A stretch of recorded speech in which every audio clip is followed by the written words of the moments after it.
እመልሳለሁ። ልመልስ ነው የገባሁት። ችግር የለውም። እኔ ልመልስ ነው የገባሁት። እኔ አሁን የጠየቅኩህ አንተን መጽሐፍ ቅዱስ የማስረጃ ምናምን አይደለም። ያየኸው ምንድን ነው? እዚህ ላይ ያየኸው የምን ስዕል ነው? ጥያቄ አንደኛ ነገር ልንገርሽ፣ ለጊዜው ማታውቂያቸውን ነገሮች አላቅም በይ። ለምን ወጣሽ? አሁን ለምሳሌ ጌታ ሆይ ለምንድን ነው የወጣሽው? እሺ አሁን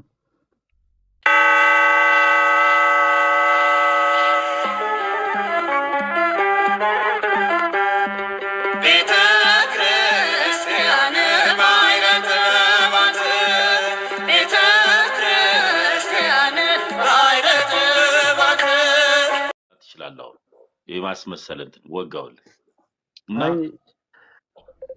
ከኔ ጋር ሲያወራ ነው ይሄን ሻርፕ የሚለብሰው።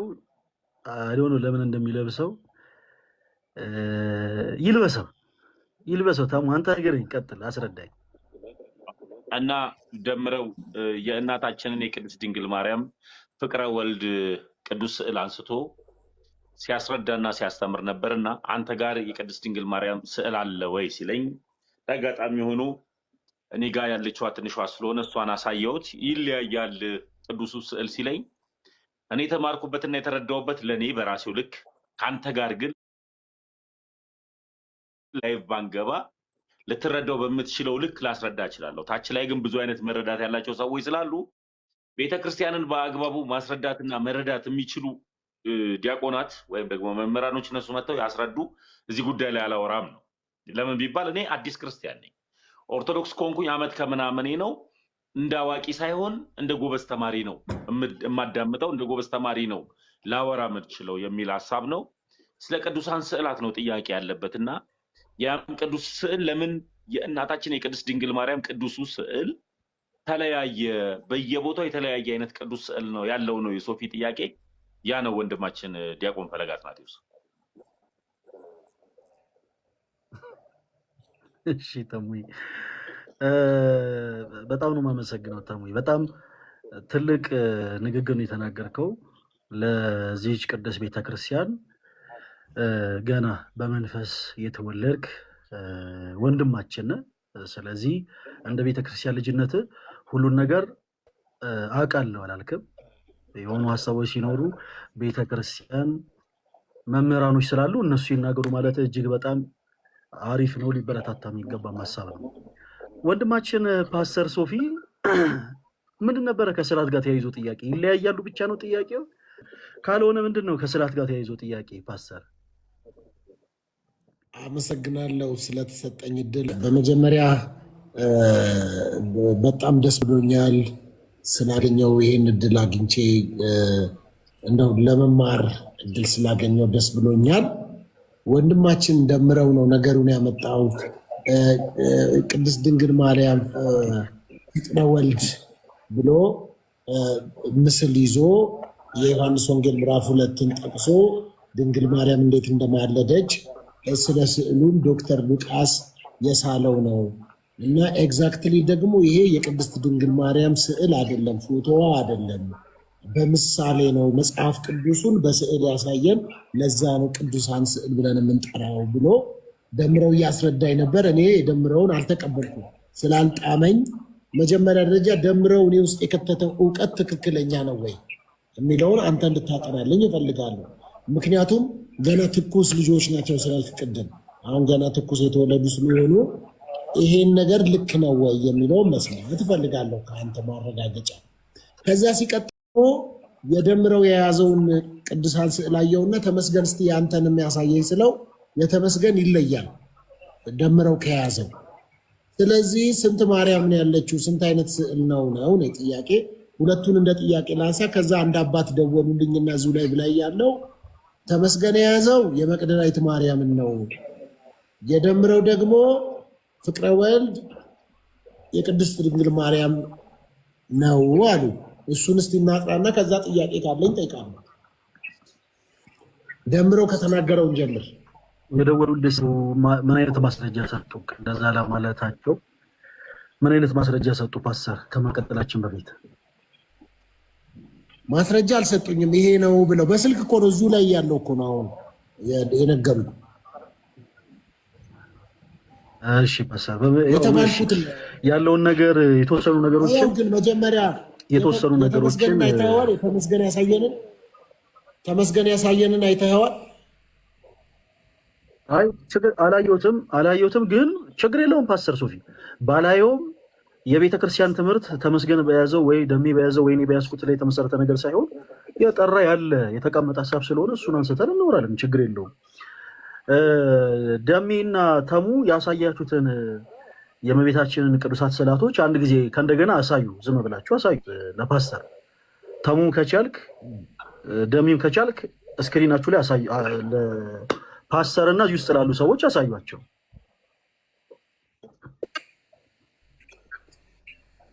እሺ መልካም በቃ ከዚህ ላይ ተነሳና ወንድማችን ፓስተር ሶፊ ምንድነው የነሳው ጥያቄ? ስንት ማርያም ነው ያለችው? የትኛው ነው ትክክለኛው የማርያም ስዕል ምናምን የሚል ሀሳብ ነው። እና ያው የቅዱሳት ስዕላቶች የቤተክርስቲያናችን ትምህርት አይ ቲንክ ፓስተር ሶፊ ስላልተረዳ አይ ከዛ ተነስተሃል አይደለም እኮ ፓስተር ይኸውልህ፣ አሁን በቃ ይሄን ችግሩ ይሄንን ቀይ ፎጣ ስትለብስ ሁሉ ጊዜ ችግር አለ። አየህ እኔ አሁን ከዛ ተነስተሃል እኮ አይደለም ለማለት የፈለግኩት ፓስተር እኔ እኮ ለማለት የፈለግኩት ጥያቄ አድርገህ ለምሳሌ አንስተኸዋል። እዚህ ጋር ያለው ስዕል ሌላ ነው፣ እዛ ጋር ያለው ስዕል ሌላ ነው የሚልም ሀሳብ አንድ ላይ ተነስቷል ለማለት ያክል ነው ፓስተር።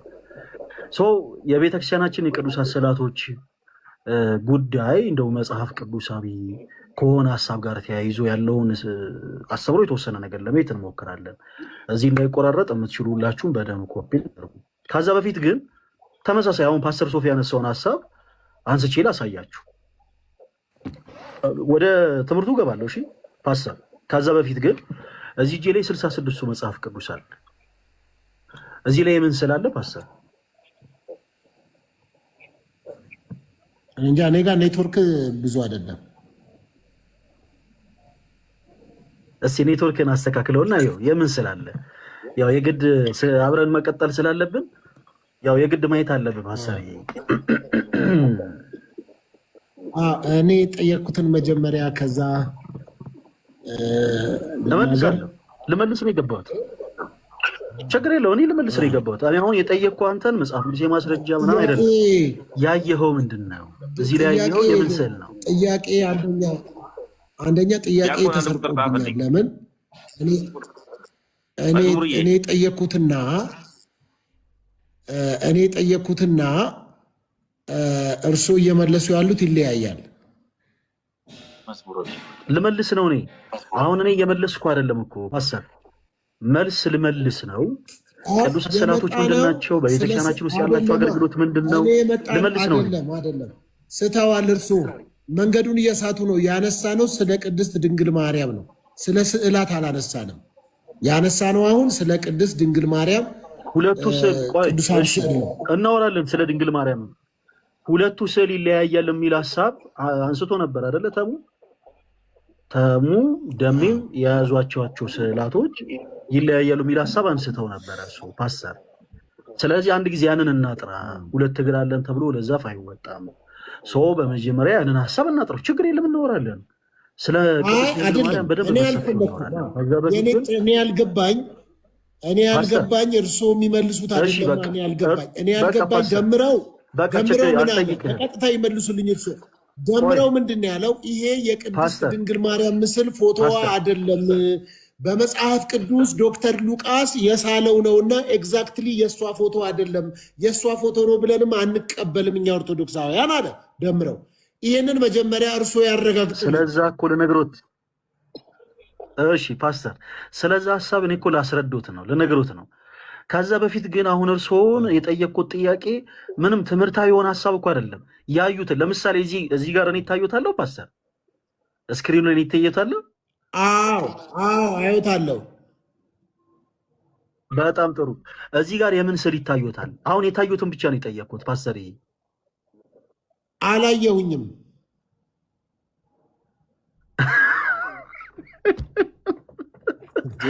እሺ እዚህ ጋርም 66 የፕሮቴስታንት መጽሐፍ ቅዱስ አለ ፓስተር። የቅድሙ አልታዩትም።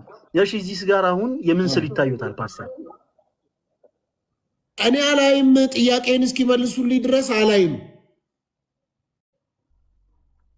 ማየት አይችሉም ፓስተር? እርሶ መጀመሪያ አልሰሙኝማ። እርሶ ሳይሰሙኝ እኔ እንዴት ልይ? እርሶ ስሙኝና ስለ ስዕል አድኖ ስለ ማርያም ነው ያነሳ ነው። ለምንድን ነው መጽሐፍ ቅዱስ አንስተው እርሶ መስቀል የሚጠይቁኝ? አሁን እኮ ቆይ አይደለም እኔ አይተውታል መስቀል። ፕሊስ ሁላችሁ ማጨብጨቡ። አያችሁ አይተውታል። በጣም ደስ ይላል። ስለ መስቀል ብለው አይደለም። አሁን እኛ ስለ መስቀል እያወራን አይደለም። ይኸውልህ እዚህ ጋር ያለው የመስቀል ስዕል ነው። ትክክል ነው። እርሶ ለምን ያሳዩኛል? እንደዚህ ጋር ያለው የፈለኩት ስለ ቅድስት ድንግል ማርያም ሌላ ነገር ላወራ አይደለም፣ ምስል ነው ፓስተር። እርሶ ስለዛ ላወራለሁ። እርሶ እኮ አልሰሙኝም። ይቅርታ ፓስተር፣ ይቅርታ። እርሶ እየመለሱኝ እኮ አይደለም። ልመልስ ነው። እድል ይስጡኝ፣ እንዳወራ እድል ይስጡኝ። እሺ በቃ አሁን ከዚህ በኋላ ምንም ነገር አልጠይቆትም።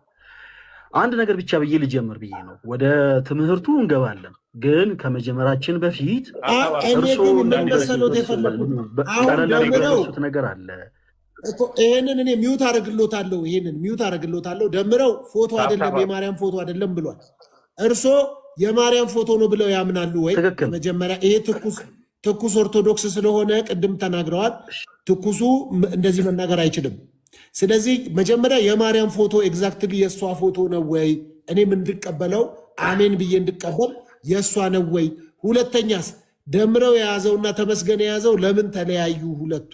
ሁለተኛ ጥያቄ እሱን ንገሩኝ። ከዛ ወደ ስዕላት ወደ መጽሐፍ ቅዱስ ገብተው እቀበላለሁ። የሚዩት አድርጊያለሁ። ሰማዎታለሁ አባታችን ታርታባሉ። እሺ እናታችን ይቅርታ። ፓስተር ሶፊ ወደ ምላሹ እንግባ። አሁን እርሱ ያነሱትን ሀሳብ በአጠቃላይ እኔ መልሱሎታለሁ። በመጀመሪያ ካነሷቸው አንዳንድ ሀሳቦች ልነሳ። እነዚህ ትኩስ የሆኑ ክርስቲያኖች የተናገሩት ንግግር ትክክል ነው ወይ ለሚሉት ነገር በእኛ ቤተክርስቲያን ውስጥ ጠዋት የመጣውም ከሰዓት የመጣውም 11 ሰዓት የመጣውም ሁሉም እኩል ነው ዋጋው የሚከፈለው። ይሄ እኛ ትኩስ ነን ነገሌ ድሮ ናቸው የሚባል ነገር የለም። ስለዚህ ያመኑትን ነገር ነው የሚናገሩት። ተመስገንን ማይክ ሚት አደርጋለሁ ብሏል። አዲስ ሊሆኑ ይችላሉ፣ ዋጋ እኩል ይሆን። አስተምሮ ላይ ግን በእናንተ ልክ ሊያውቁ አይችሉም። እባክዎትን ፓስተር፣ እባክዎት ቆይ አንድ ጊዜ ማይኮትን ሚት ያደርጉ። እኔ አሁን ያልኩት ሌላ ጉዳይ ነው። እርስዎ ትንሽ እየቸኮሉ ተቸገርኩኝ። አሁን እኛ ያልነው ምንድን ነው? ወንድማችን ተሙን ያበረታታ ነው። ትልቁ ነገር ምንድን ነው? ያመኑትን መናገር። ይሄ ክርስቲያን የሆነ ግዴታቸው ነው። ተሙም ደሜም ባሉበት በቤታቸው፣ በትምህርት ቦታቸው፣ በስራ ገበታቸው የዚች ቅዱስ ቤተክርስቲያን አምባሳደሮች ናቸው። ያመኑትን ነገር ይናገራሉ። ስለ ቅዱሳት ስዕላት እኛ የምናምነው እንዲህ ነው ብለው መናገር ይችላሉ። በትምህርት ዙሪያ ግን አይ ቆይ ፓስተር አንተ ስትጠይቀን ቆይ እዚህ ጋር ይቁም፣ ከኛ የተሻለ ሰው ካለ ትንሽ ከኛ የተሻለ የሚያብራራ ሰው ካለ ደግሞ እንጋብዝ ማለታቸው የሚበረታታ ነው ያልኩት። እሱን አመስግኜ ለፍ ያለው። ከዛ በኋላ ወደ ቅዱሳት ስዕላት ልንመጣ ነው። አሁን የእመቤታችን የቅድስት ድንግል ማርያም ስዕል ትክክል ነው ወይስ አይደለም? ፎቶ ነው ወይስ አይደለም? ደምረው ልክ ነው ወይ? የመለሰልኝ መልስ እሱ ለምን አላቅም ለምን አይልም? ደምረው ትክክል ነው። የመለሰው መልስ ትክክል ነው። እኔም ደግሞ ስመልስ ያዳምጡና ይመዝናሉ። ከዛ በኋላ ፓስተር እኔ ከምናገረው ንግግር ያድምጡና ከዛ በኋላ ይመልሳሉ ስለ ስዕላት። የመጀመሪያው ነገር ቀለል አድርጋችሁ እዚህ ውስጥ ያላችሁቶች ወንድሞች፣ ፓስተር ሶፊ ምን አይነት ሀሳብ አነሱ? አንዳንድ ጊዜ የእድሜም ጉዳይ ሊሆን ይችላል። ነገሮችን ካለማስተዋል ምን አነሱ? ደምረው ጋር ያለው ስዕልና ተሙ ጋር ያለው ስዕል ትንሽ ልዩነት አለው፣ ስንት ማርያም ነች ያለችው ብለው አነሱ። ልብ ያላሉት ነገር በእጃቸው የሚይዟቸው መጽሐፍ ቅዱሶች ላይ የተለያዩ ስዕላቶች አሉ። ለምሳሌ ያክል እዚህ ጋር የምታዩት የመስቀል ስዕል ነው። እዚህ ጋርም ደግሞ የምትመለከቱት የመስቀል ስዕል ነው። ሁለቱ የመስቀል ስዕል ላይ ልዩነት አለው ይስ የለም አለ። ልዩነት ስላለ ስንት አይነት መስቀል ነው ያለው? አረ ይሄ ነገር ከመጽሐፍ ቅዱስ ውጭ ነው ወይ ምናምን ብሎ ሰው ጥያቄ ኢቨን እንደ ኢሹ አድርጎ ራሱ ማቅረብ የለበትም። ግን ከቀረበ ግን ቅድም እንዳለው አሁን አንድ ጊዜ ከእድሜ አንጻር አንዳንድ ሰው ይዘነጋል። ስለዚህ አንድ ሰው ኢሹ አድርጎ ካቀረበው ግን በደንብ እናወራበታለን። እሺ ፎቶግራፍ ነው ወይስ ስዕል ነው የሚለውን ሀሳብ እስቲ እናወራ። ፓስተር እርስዎ በጣም ረዥም ጊዜ ያው በዚህ ቅዱስ ቤተክርስቲያን ውስጥ ያደጉ ወንድም ኖት፣ አባትም ኖት ለብዙዎች እና ኦርቶዶክስ ቅዱስ ቤተክርስቲያን በቅዱሳት ስዕላት ዙሪያ ምን አይነት አስተምሮ ነው ያላት የሚለውን የተወሰነ ሰዓት ወስደን እንመልከት። መጽሐፍ ቅዱስን መሰረት አድርገን ማለት ነው የምናምንበትን መጽሐፍ የማርያምን የማርያምን ከጨረሱ በኋላ ወደ ቅዱሳን ስዕላት ይሄዳሉ። አሁን እኔ የጠየኩት ጥያቄን እየሰረቁኝ እርሶ ወደ ሌላ ጥያቄ እየወሰዱብኝ ነው። አሁን የቅድስት ድንግል ማርያም ስዕል ላይ ይቀጥሉና ከዛ በኋላ ፓስተር እኮ አሁን እኔ ልቀጥል ነው። አሁን እርሶ ልክ ነገሮች ላይ ደጋግሞ የሚጨቃጨቁ ከሆነ ጥሩ አይደለም፣ ለእርሶ ለጤኖትም ጥሩ አይደለም። እርሶን እንፈልጎታለን፣ በጣም እንወዶታለን። ረዥም ጊዜ እንዲኖሩ አሁን ላይ ይሄ መበሳጨትን መናደደን ማቆም አለቦት። ይረጋጉ፣ እርሶ ጊዜ ይስጡን። እኛ መጽሐፍ ቅዱስ መሰረት አድርገን ቤተክርስቲያን ያስተማረችን ነገር እንንገሩ። መጨረሻ ላይ አድምጠውን ከጨረሱ በኋላ ጥያቄ ካሉት መጨረሻ ላይ ይጠይቃሉ። በቃ በዛ ተስማምተን እንቀጥል። እሺ ቅዱሳት አሁን ስለመቤታችን ጥያቄን አይቀይሩት። እርሱ አይ እኔ አልቀየርኩኝም፣ ጥያቄን እየቀየሩብኝ እኔ አልቀየርኩም። አንድ ጊዜ እኮ ስናገር አሁን የማርያም ስዕል ስንል ስፔሲፊክ የማርያም ስዕል ለብቻው የሚባል አስተምሮ የለም። የእመቤታችን የቅድስት ድንግል ማርያም ስዕላት፣ የቅዱሳን መላእክት ስዕላት፣ የጻድቃን፣ የሰማዕታት፣ የደናግል፣ የመነኮሳት ስዕላቶች በአጠቃላይ በቤተክርስቲያናችን ቅዱሳት ስዕላት ተብሎ ይጠራሉ። ስለዚህ በመጀመሪያ መነሻውን ፖይንት እናወራና ከዛ ወደ እመቤታችን ወደ ቅድስት ድንግል ማርያም ደግሞ ወደ ተቀደሰው ስዕል ደግሞ ገብተን እናወራለን። እሺ ማስተር በጣም ነው የማመሰግነው፣ እግዚአብሔር ያክብረልኝ። ከእርሶ ጥያቄ ነው የምንነሳው። እንግዲህ ክርስቲያን እህቶች ወንድሞች፣ ይሄ መልእክት በጣም ለብዙ ፕሮቴስታንት እህት ወንድሞቻችን እንዲዳረስ ሁላችሁም በደንብ ኮፒ ሊንክ እና ሼር ማድረጋችሁን እንዳትረሱ። ቅዱሳት ስዕላት መጽሐፍ ቅዱሳዊ ናቸው ወይንስ አይደሉም የሚለውን ነው በመጀመሪያ መመልከት ያለብን። እነዚህ ስዕላቶች ፎቶግራፍ ናቸው ወይስ ስዕላቶች ናቸው? ከዛም አልፎ ደግሞ አንዳንዶች እዚህ አልተነሳም እንጂ ጣዖታት ናቸው የሚሉ አሉ። ስለዚህ በመጀመሪያ መጽሐፍ ቅዱስ መሰረት አላቸው ወይንስ የላቸውም የሚለውን ነው መመልከት ያለብን። ብዙ ጊዜ በፕሮቴስታንቱ አካባቢ ያሉ ወንድሞቻችን ከመሳሳት ከስህተት ቅዱሳት ስዕላት መጽሐፍ ቅዱስ አይደሉም ብለው ከሚያነሷቸው ጥቅሶች ውስጥ መካከል አንዱ ኦሪት ዘጸአት ምዕራፍ 20 ከቁጥር 4 ላይ ያለው ጥቅስ ነው። ኦሪት ዘጸአት ምዕራፍ 20 ቁጥር 4ን ገልጣችሁ ስታነቡት ክፍሉ ሙሉ በሙሉ የሚናገረው ስለ ጣዖታት እንጂ ስለ ስዕላት አይደለም።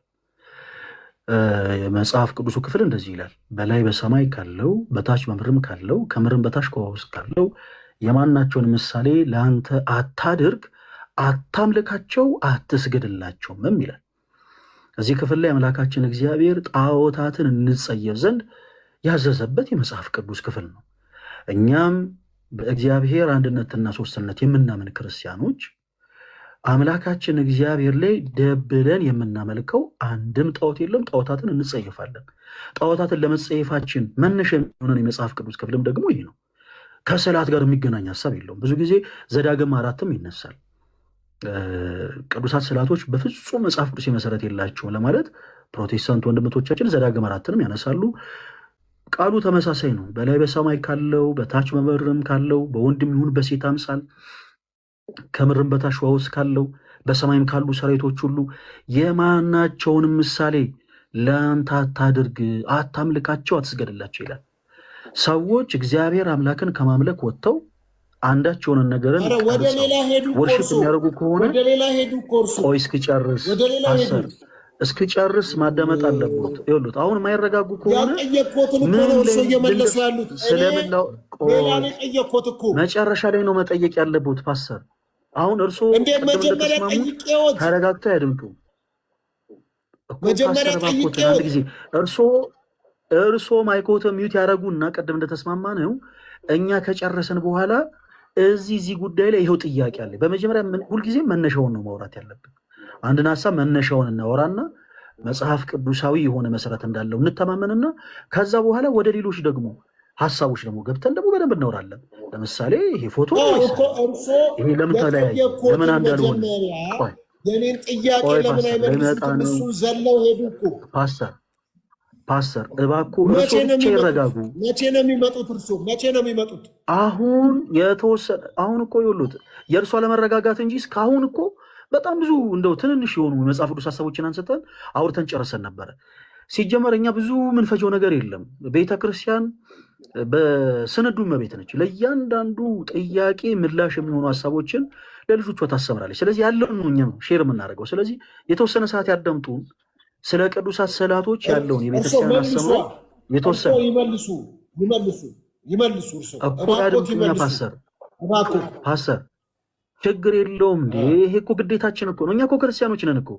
እኛ እኮ የሆነ የመጽሐፍ ቅዱስ ሀሳብ ሲነሳ እኮ ዝም ብለን የምንሮጥ ሰዎች አይደለም፣ ክርስቲያኖች ነን። እንመልሳለን፣ ግን እርሱ ይረጋጉ። እርሶ ካልተረጋጉ እኛ ልንመልስ አንችልም። ሐኪም ቤት የሄደ በሽተኛ ተረጋግቶ ሐኪሙ የሚሰጠው መድኃኒት ማይቀበል ከሆነ የሚቀበዘበዝ ከሆነ ሊድን አይችልም። ስለዚህ እርሶ እንደ በሽተኛ ቁጭ በሉና እንደዛ ሊሉኝ አይችሉም። እኔ አይደለም እኔ ምሳሌ ነው ምሳሌ ነው ምሳሌ ነው እኔ ያልኩት ምሳሌ ነው። ፐርሰናል አታክ ያደርጉታል። ጥያቄ እኮ ጠይቄው እርሶ በሽተኛ ነው እያሉኝ ነው።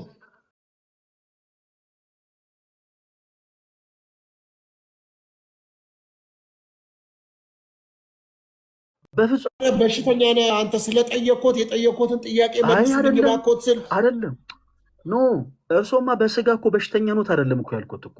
ግን ምሳሌ እንደው አንድ ሐኪም ጋር የሄደ ሰው የሚቅበዘበዝ ከሆነ ሐኪሙ የሚሰጠው መድኃኒት ቁጭ ብሎ የማይቀበል ከሆነ ሊድን አይችልም። መቅበዝበዝ መፍትሄ አይደለም። ስለዚህ እርሶ እንደ በሽተኛ ቆይ የተወሰነ ደቂቃ ጸጥ ብሎ ይረጋጉ።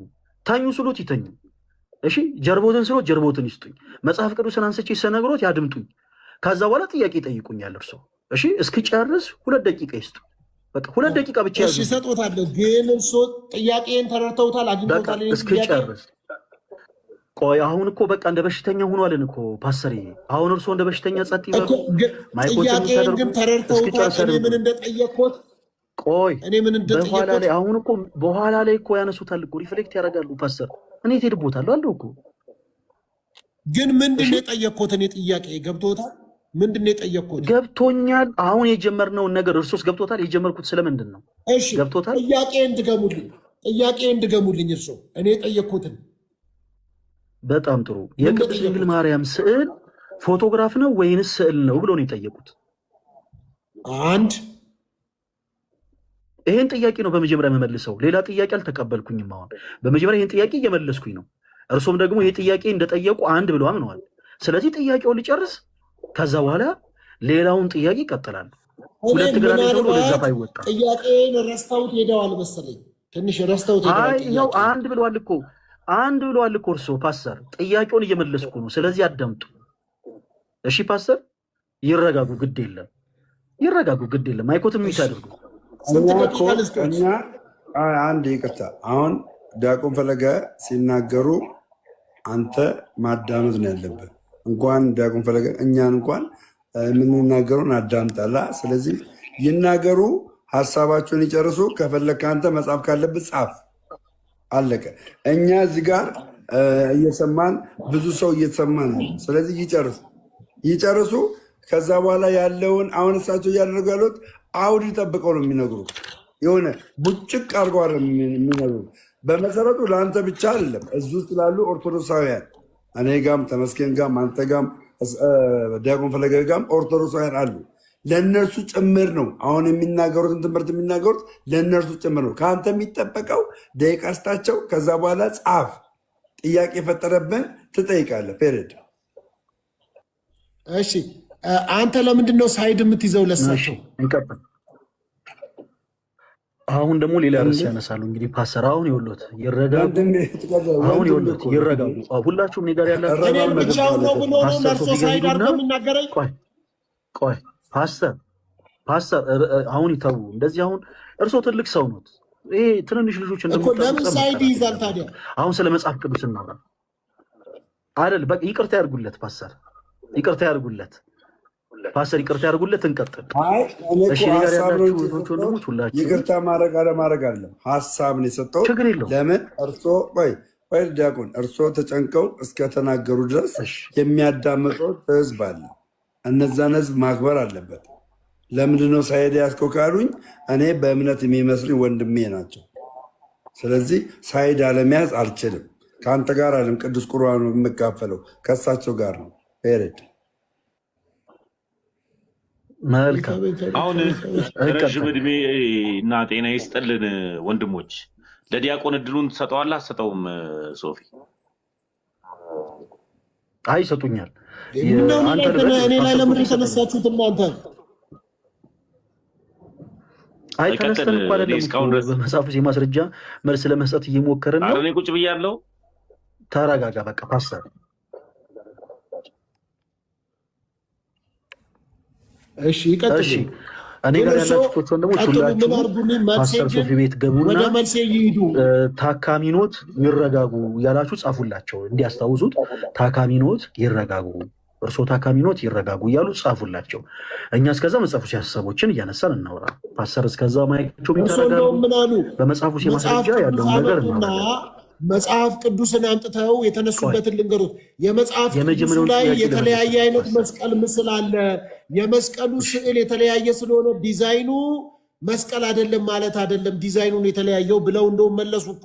ስለዚህ የቅድስት ድንግል ማርያምም ስዕላት የተለያየ አላበቀውም። ቆይ አላበቀውም። አሁን ምን አለ መሰሉት ፓስተር ስሙት ማነው ስል ፓስተር የአባቶ ስም 11 ከ25 ነው ማለት 11 ከ25 ነው። አሁን 5 ሰዓት ከ25 ነው። እስከ ስንት ደቂቃ ልስጦት? 20 ደቂቃ ይበቃዋል። ቀጥል ፈለገ። 20 ደቂቃ በቃ 15 ደቂቃ ይበቃኛል። ቀንስልሽ እንደ 15 ደቂቃ ምንድን ነው? 15 ደቂቃ ነው እንደ መልስ የሚፈልገው? እሺ በቃ 4 ደቂቃ ለመመለስ እኮ ነው። አይ ከ25 ደቂቃ ይበቃቸዋል።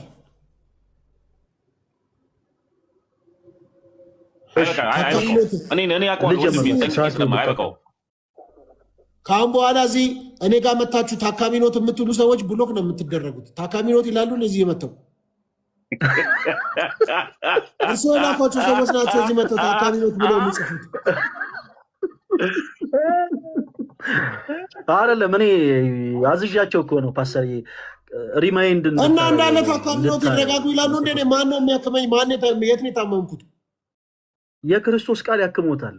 ቤተክርስቲያን የፈውስ ቦታ ነች። ፓስተር አንተ ልበልና በቃ ቤተክርስቲያን ሐኪም ቤት ነች። የክርስቶስ ቃል ያክማል። ለዛ ነው ታካሚኖት ይረጋጉ እያሉ የጻፉት። ለዛ ነው። እንቀጥልኛ። ኦኬ 5 ደቂቃ ሰጥቼታለሁ። አሁን 5 ሰዓት ከ27 ጥያቄ እሺ፣ ከ35 ላይ አቆማለሁ። የመጀመሪያ ፓስተር ጥያቄ ምንድን ነው? የማርያም ስዕል ፎቶ ነው ወይንስ ስዕል ነው? አንድ ብለዋል። እሱን ጥያቄ እቺን አንድ የምትለውን ጥያቄ እንመልሳለን። ስንጀምር ቅዱሳት ስዕላት በመጀመሪያ መጽሐፍ ቅዱሳዊ ናቸው ወይንስ አይደሉም የሚለውን ነው በመጀመሪያ የምንመልሰው።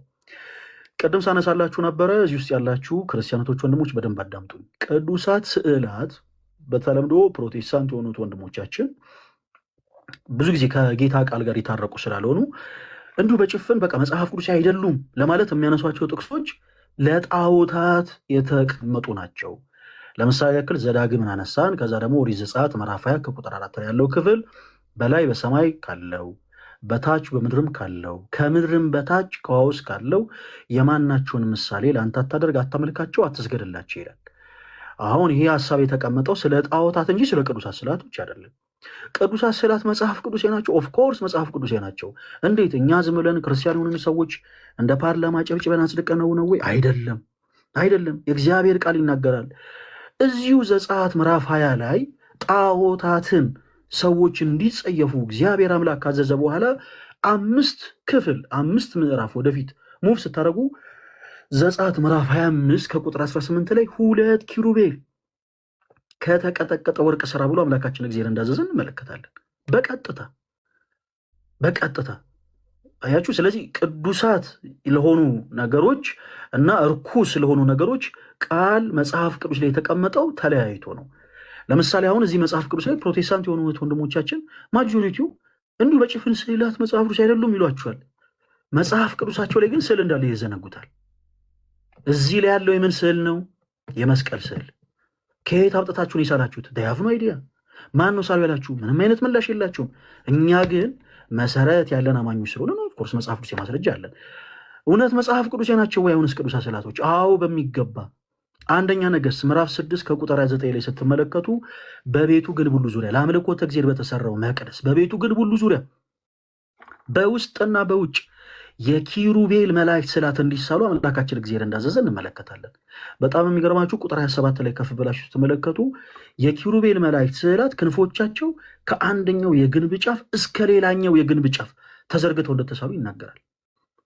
በጣም በሚደንቅ ሁኔታ በዚህ መቅደስ ላይ ጌታችን አምላካችን መድኃኒታችን ኢየሱስ ክርስቶስ 3 ጊዜ ወደ መቅደስ መጥቶ ወደ ምኩራብ መጥቶ አስተምሯል። እነዚህ ቅዱሳት ስዕላት ባሉበት መቅደስ ውስጥ ማለት ነው። እና ሲሸጡ ሲለውጡ ያገኛቸውን ነጋዴዎች ቤቴ የአባቴ ቤት የጸሎት ስፍራ ነው፣ እናንተ ግን የወንበዴ ቤት አደረጋችኋት ያለው ያንን ቅዱሳት ስዕላቶች ያሉበትን ቤት ጌታችን ኢየሱስ ክርስቶስ የአባቴ ቤት ብሎ ነው የጠራው። ይህን እንዳዘነጉ። ስለዚህ ቅዱሳት ስዕላት መጽሐፍ ቅዱሳዊ ናቸው ወይንስ አይደሉም ስንል ኦፍኮርስ ናቸው። አሳጥሬ በቤተክርስቲያናችን ያላችሁን አገልግሎት ደግሞ ልንገራችሁ። በኢትዮጵያ ኦርቶዶክስ ተዋሕዶ ቤተክርስቲያን ውስጥ ወንድማችን ፓስተር ሶፊ ያልተረዳው ትልቁ ነገር ምንድን ነው? ፎቶግራፍ ናቸው ወይንስ ምንድን ናቸው የሚል ሀሳብ ነው። በቤተክርስቲያናችን ያላችሁ አገልግሎት የፎቶግራፍ አገልግሎት ነው ወይ? በፍጹም። በኢትዮጵያ ኦርቶዶክስ ተዋሕዶ ቤተክርስቲያን የትኛውም ስዕል የፎቶግራፍ አገልግሎት አይሰጥም። ቤተክርስቲያን ይሁት ይሄ እዚህ ጋር የምታዩት ጌታችን ኢየሱስ ክርስቶስ ነው፣ በቤተልሔም እርግብ ሲወለድ የተነሳው ፎቶ ነው እያለች አይደለም እያስተማረች ያለችው። ቅዱሳት ስዕላቶች ገላጮች ናቸው። ቤተክርስቲያናችን በሶስቱም ቋንቋ ወንጌል ትሰብካለች። አንደኛው ቋንቋ ሊትራል ላንጉጅ ነው። አሁን እኔና እናንተ የምናወራበት ይሄ ቋንቋ ሊትራል የሆነ ቋንቋ ነው። በዚህ ቋንቋ ወንጌል ትሰብካለች ቅዱስ ቤተክርስቲያናችን። ሁለተኛው ቋንቋ የምልክት ቋንቋ ነው። ቅዱስ ቤተክርስቲያናችን በምልክት ቋንቋ ወንጌል ትሰብካለች። ለምሳሌ በጣም ብዙ ጊዜ ደጋግሜ አንስቼዋለሁ። አሁን ባሳለፍነው የመስከረም ወር አካባቢ ያከበርነው የመስቀል በዓል ላይ ወደ 9500 የሚጠጉ ሰንበት ተማሪ ወጣት እህት ወንድሞቻችን ነጭ ለብሰው ተገኝተዋል። ለምን? በምልክት ቤተክርስቲያናችን ሰባኪ ስለሆነች ጌታችን ኢየሱስ ከድቅድቁ ጨለማ ወደሚደነቅ ብርሃን እንዳሸጋገረን ስለምንሰብክ በምልክት ነጭ ለብሰው ይወጣሉ። ለምን ሬንጀር ለብሰው አልወጡ? አንዳንድ ጊዜ በፕሮቴስታንቱ ቤት ካያችሁ የኢየሱስ ወታደር ብለው ሬንጀር አሰፍተው የሚለብሱ ሰዎች አሉ። ቃሉን እንዱ በጥሩ ይዋጡ ማለት ነው። ሰው ለምን ሬንጀር አለበስንም? ምክንያቱም ቤተክርስቲያናችን በምልክት ሰባኪ ስለሆነች። በምልክት ብቻ አይደለም ስዕላዊ በሆነም ቋንቋ ትሰብካለች። ስዕላዊ በሆነ ቋንቋ በነገራችን ላይ የእኛ የክርስቲያኖች ወንድሞቻችን ልጆችም ይሁን የፕሮቴስታንቶችም ጭምር ትንንሽ ልጆቻችሁ መዋለ ሕፃናት ውስጥ ከሊትራልም ከምልክት ቋንቋን ባለፈ ስዕላዊ በሆነ ቋንቋ ነው መደበኛ የሆነ ትምህርታቸውን የሚማሩት። ስለዚህ ቅድስት ቤተክርስቲያናችን ለሁሉም ይሆን ዘንድ ወንጌል ስዕላዊ በሆነ ገላጭነት ታስቀምጣለች። ወንጌል ለመስበክ ማለት ነው። ለምሳሌ ጌታችን ኢየሱስ ክርስቶስ በቤተልሔም ግርግም እንደተወለደ ስዕላዊ በሆነ ገላጭነት በቤተክርስቲያን መቅደስ ውስጥ ተስሎ ታገኛላችሁ። ለምሳሌ መስማት የማይችል ሰው በቤተክርስቲያን ውስጥ ቢመጣ ስዕላዊ በሆነ ገላጭነት ለዛ ሰው ኃያል የሆነው አምላክ ከድንግል ማርያም ያለ ዘር አበሲ ከገብረ መንፈስ ቅዱስ ተወልዶ በቤተልሔም ግርግም እንደተወለደ ቅድስት ቤተክርስቲያናችን ትሰብክለታለች። እንደውም በጣም የሚገርም ፓስተር ሶፊ ከስዕላቱ ስር ይቀመጣል ገላጭ እንደሆነ ጌታችን ኢየሱስ ክርስቶስ በቤተልሔም ግርግም እንደተወለደ ተብሎ በቤተልሔም ግርግም የተወለደው ጌታችን ኢየሱስ ክርስቶስ በአራቱም ወንጌላት ላይ እንደተጻፈው ደግሞ በ30 ዓመቱ ከገሊላ ወደ ዮርዳኖስ ወንዝ ሄዶ በዮሐንስ እጅ እንደተጠመቀ ስዕላዊ በሆነ ቋንቋ ስዕላዊ በሆነ ገላጭነት ትሰብካለች። ይሄ እዚህ ጋር የምታዩት የኢየሱስ ክርስቶስ መልክ ነው፣ ይሄው እንደዚህ ነበረ ልብሱ እያለች አይደለም ቤተክርስቲያን። በመጽሐፍ ቅዱስ ላይ የተቀመጠውን ሀሳብ ነው ገላጭ አድርጋ እያስተማረች ያለችው። በቤተክርስቲያናችን ውስጥ ቅዱሳት ስዕላት አገልግሎታቸው ምንድን ነው አልኳችሁ? ቅድም ገላጮች ናቸው። ቅድስት ቤተክርስቲያናችን ወንጌልን ትሰብክባቸዋለች። በ30 ዓመቱ የተጠመቀው ጌታችን ኢየሱስ ክርስቶስ ስለኛ ኃጢአት ስለኛ በደል ከሊጦስጥራ አደባባይ እስከ ቀራንዮ ድረስ 13 ሕማማትን እንደተቀበለ ቅድስት ቤተክርስቲያናችን ስዕላዊ በሆነ ገላጭነት ታስተምራለች። ስዕላዊ በሆነ ገላጭነት 13ቱም ሕማማት በቤተክርስቲያን ውስጥ ሁሉም ሰው ኦብዘርቭ ማድረግ ይችላል። በነገራችን ላይ ብዙዎቻችን ልብ ስለማንል እንጂ ከሊጦስጥራ አደባባይ እስከ ቀራንዮ ድረስ የተቀበላቸውን እነዚያን 13ቱንም ሕማማት ቅድስት ቤተክርስቲያናችን ስዕላዊ በሆነ ገላጭነት ታስቀምጣለች፣ ታስተምራለች። መስማት የማይችልን ሰው ምሳሌ ያክል ነው የምላቸው። እሺ ስዕላት ለአካል ጉዳተኞች ብቻ ተብሎ የተቀመጡ ሀሳቦች አይደሉም። በነገራችን ላይ መጽሐፍ ቅዱስን ማንበብ የማይችሉ ብርቱ ያልሆኑ ሰዎች ይኖራሉ። ለእነሱም ጭምር ነው ወንጌል የሚሰበክባቸው። ቤተክርስቲያን ለእነሱም ጭምር ወንጌል ይሰብካለች፣ ስዕላዊ የሆነ ቋንቋን ተጠቅማ። ስዕላት ቋንቋዎች ናቸው። በነገራችን ላይ በዚህ መጽሐፍ ቅዱስ ላይ የምታያቸው ፊደላቶች፣ እነዚህ ፊደላቶች ስዕላቶች ናቸው። ክርስቲያኖች እነዚህ ፊደላት በአጠቃላይ የምታዩቸው ስዕላቶች ናቸው።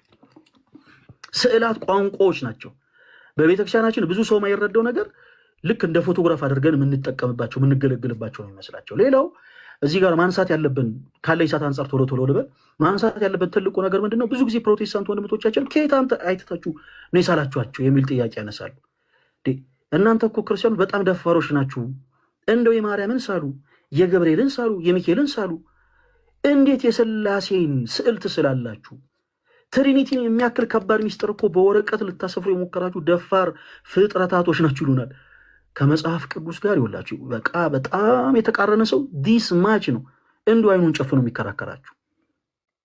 በእኛ ቤተክርስቲያን አስተምሮ እኛ ክርስቲያኖች እግዚአብሔር ተገልጦልን እግዚአብሔርን አይተነው ሳልነው፣ ቅዱስ ሚካኤል ተገልጦልን ቅዱስ ሚካኤልን እያየነው ሳልነው፣ መልአኩ ቅዱስ ገብርኤል ብስራተ መልአክ ተገልጦልን ብስራተ መልአክ ቅዱስ ገብርኤልን እያየነው ሳልነው የሚል አስተምህሮ ቤተክርስቲያናችን የላትም።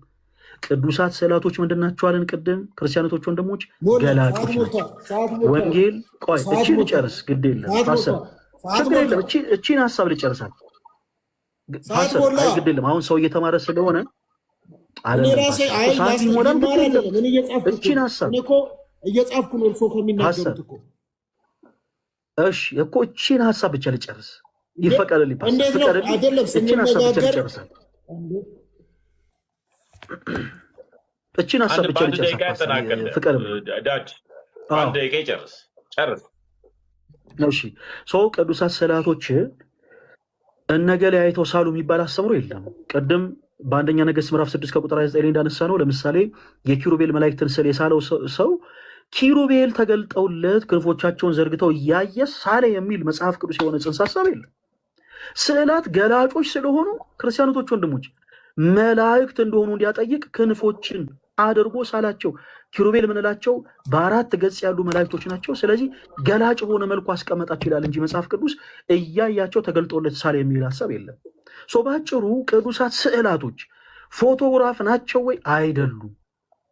በቤተክርስቲያናችን ያላቸው አገልግሎት የፎቶግራፍ አገልግሎት ነው ወይ? አይደለም። እዚህ ጋር የምትመለከቱን ሰዎች በአጠቃላይ ገጻችን እዚህ ጋር ያለው ፎቶችን ነው። ቅዱሳት ስዕላት ግን ፎቶግራፍ ናቸው የሚል የቤተክርስቲያን አስተምሮ የለም።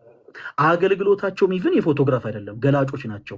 ወንጌልን ቅዱስ ቤተክርስቲያን የምሰብክባቸው ማለት ነው። ስለዚህ ቅድም አይተናል። ስዕላት መጽሐፍ ቅዱሴ ናቸው፣ መጽሐፍ ቅዱስ መሰረት አላቸው። በቤተክርስቲያናችን ያላቸው አገልግሎት ምንድን ነው ብለናል? ቅዱስ ቤተክርስቲያናችን በሶስቱም ቋንቋ ወንጌልን የምትሰብክ የክርስቶስ ቤት ስለሆነች ስዕላዊ በሆነም ቋንቋ ገላጭነት ወንጌልን ትሰብካለች። በመጽሐፍ ቅዱስ የተቀመጡትን ሀሳቦች በአጠቃላይ ገላጭ በሆነ መልኩ ታስቀምጣለች። ለምሳሌ ሐዋርያ ሥራ ላይ ጳውሎስ ኢየሱስ ስለሚለው ስም በሰይፍ እንደተቀላ መጽሐፍ ቅዱስ ይናገራል።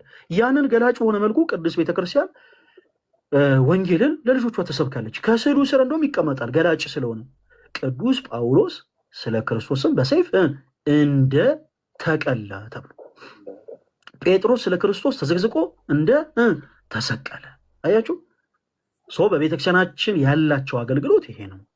በዚህ ሀሳብ ላይ ጥያቄዎች ካሉ ወንድማችን ፓስተር ሶፊ አሁን ባነሷቸው ሀሳቦች ላይ እስፔሻሊ እኛ በቤተክርስቲያናችን ከምንገለግልባቸው አገልግሎቶች ጋር ጥያቄ ካለ አሁን መቀጠል ትችላለህ። ስላደመጥከን እናመሰግናለን። አንደኛ ስለሰጡኝ መልስ በጣም አመሰግናለሁ። አንደኛ ጥያቄ ፎቶዎች አይደሉም ስዕሎች ናቸው፣ በሰው እጅ የተሳሉ ናቸው ብለዋል አይደለም? እያረጋገጡልኝ።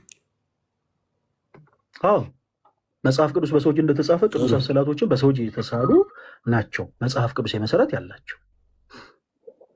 ጥሩ። ስዕል ከሆኑ ለተሳሉት ለምን ይሰገዳል የሚለውን አንደኛ ጥያቄ እናነሳለን። ስዕል ስለሆኑ ለምንድን ነው ለስዕላት የሚሰገደው የሚለውን እናነሳለን። ሁለተኛ ለምሳሌ ሰው ናቸው ይታወቃሉ፣ ኢትዮጵያዊ ወይም ግብፃዊ ከየትኛውም ሀገር የሆኑ ለምሳሌ እነ አቡነ ተክለ ሃይማኖት ስዕል ናቸው ፎቶ ናቸው? እነሱስ የእነሱንም ምክንያቱም በአካል የሚታወቁ ስለሆኑ ስዕል ናቸው ፎቶ ነው የሚለውንም ያነሳሉ። ከዛ በተረፈ ሶስተኛ ላይ ምን አሉ? ስዕላት አብዛኛውን የሚጠቅሙት መስማት ለማይችሉ ሰዎች ነው። መስማት ለማይችሉ ሰዎች ገለጻ በሆነ መልኩ በቤተ ክርስቲያን ከዛ ወንጌል ይሰበክላቸዋል በስዕል ምክንያት ብለዋል። ጥሩ ነው። ይህንን ካነሱ እንደዛ ላልኩኝ ፓስተር ይሰበካል፣ በዛ በስዕላት ይሰበካል አላሉም እንዴ? ቆይ ያልኩትን ልድገምልህ ወይ? በመጀመሪያ እንዲህ ብለሃል ብሎ ቁጥር ማለት ሳይሆን ያልኩትን ልድገምልህ። ስለጻፍኩ ነው ወይ ደግሞ ስጽፍ ልክ አይደለሁም ማለት ነው? አዎ ያው አንዳንድ ሰው የሆነ ስለጻፈ ብቻ ትክክል ነው ማለት አይደለም። ምናልባት በሐሳብ የምፈልገውን እየሰማው ነው ማለት ነው ወይ ሊሆን ይችላል። ስለዚህ ልድገምልህ። ቆይ ልድገምልህ። ቅዱሳት ስዕላቶች ከመስማት የተሳናቸው የተያዘው ነው የሚያልፉልኝ። ቆይ እኔ ላነሳው ነው። አሁን እኮ ያለውን ነው የምንደግመው። ፓስተር ግን አንተ አዳምጠኝ። ቅዱሳት ስዕላቶች በቤተክርስቲያናችን ያላቸው አገልግሎት በአብዛኛው አካል ጉዳተኛ ለሆኑ ሰዎች ነው ብለናል ወይ? በፍጹም አላልንም። ግን ኢቭን ዲስማች እንኳን ያገለግላሉ። ለምሳሌ ነው የምላችሁ ወንጌልን ለዓለም ሁሉ ሰብካለን የሚል አነጻጽሬ ልንገራችሁ። አንድ የፕሮቴስታንት አዳራሽ ውስጥ መስማት የማይችልን ሰው እንኳን ብትወስዱት ምሳሌ ኦብዘርቭ በማድረግ ብቻ በማየት ብቻ ሊረዳ የሚችለው የክርስቶስ ቃል ምንድን ነው ስትሉ ምንም ሊረዳ የሚችለው የክርስቶስ ቃል የለም። ምንም እዚህ ጋር መሽኮርመም አያስፈልግም። ለምሳሌ ይህ ሰው መስማት አይችልም። ሰው እዛ አዳራሽ ውስጥ ይዛችሁ ስትገቡ ሰዎች ሲዘሉ ሊመለከት ይችላል። መሬት ላይ ሲንከባለሉ ሊመለከት ይችላል። ስሪፒስ የለበሰ ሰው እጆቹን እየጫነ ሰዎችን ሲጥል ሊመለከት ይችላል። መልሱን ትተው ወደ ፕሮቴስታንት ሄዱ። ኮርሶ ቆይ አይደለም። እኔ ያለኝን ሀሳብ እንዴትም አድርጌ ልግለጸው ፓስተር። አሁን አንተ ጠያቂ ነህ፣ እኔ ደግሞ ፕሮቴስታንት ጋር ምን አስኬዶት እርሶ? መሄድ እኮ አይጠበቅብንም። የምናውቀው ነገር እኮ ነው። እኔ ታች ሆኜ ልማር እንቅልፌ መጣ። ትናንትና 9 ሰዓት ላይ ነው የተኛሁት በላይቭ ጉዳይና ግን አዳምጠው ዲያቆን የሚያስተምረው ትምህርትን አዳምጠው። ሶፊ የእኔ የምትሄደው ለምን ነው የምትሄደው? ቁጭ በል እንጂ እኔ ቀላ ጌታን እንቅልፌ መጣ እኮ። ጨፍና አይንህን። ቀጥል ሶፊ፣ ዲያቆን ቀጥል። ከደከመህ እረፍት አይደል? ምንም ችግር የለውም። እንደዚያ ፎቶ አድርገና እንትንን ፎቶ አድርገው እንደዚህ ፎቶ በቃ አለ። ከዛ ማን ኑር አትኑር አይታወቅም። በቃ ከዛ ስተኛ እንደዛ ነው የምታደርገው።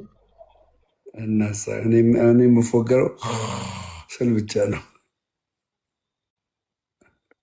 እሺ ወደ ሀሳቡ እንመለስ። ክርስቲያኖቶች ወንድሞች በደንብ አዳምጡን። እሺ የቅዱሳት ስዕላቶች አገልግሎት ምንድን ነው ብለናል? ለእነንትና ለነገል አይደለም ያለው።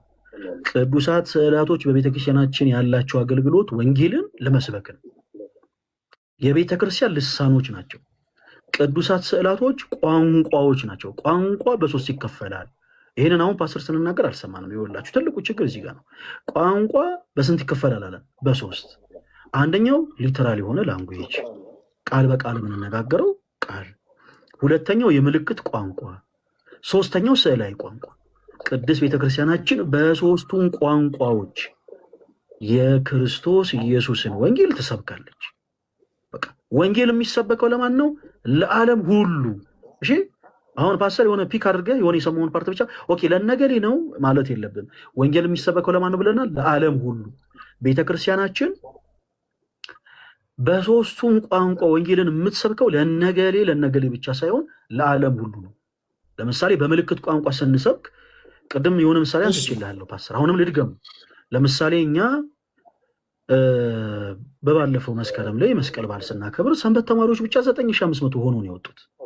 9500 ሆነው ወጥተው ለምን ሬንጀር አለበሱ? የሆነ ተመሳሳይ ካኪ ለብሰው ምናምን ለምን ሃ እያሉ አላለፉም? ምክንያቱም እኛ አክት የማድረግ ዓላማ የለንም ወንጌልን የሚመስበክ እንጂ።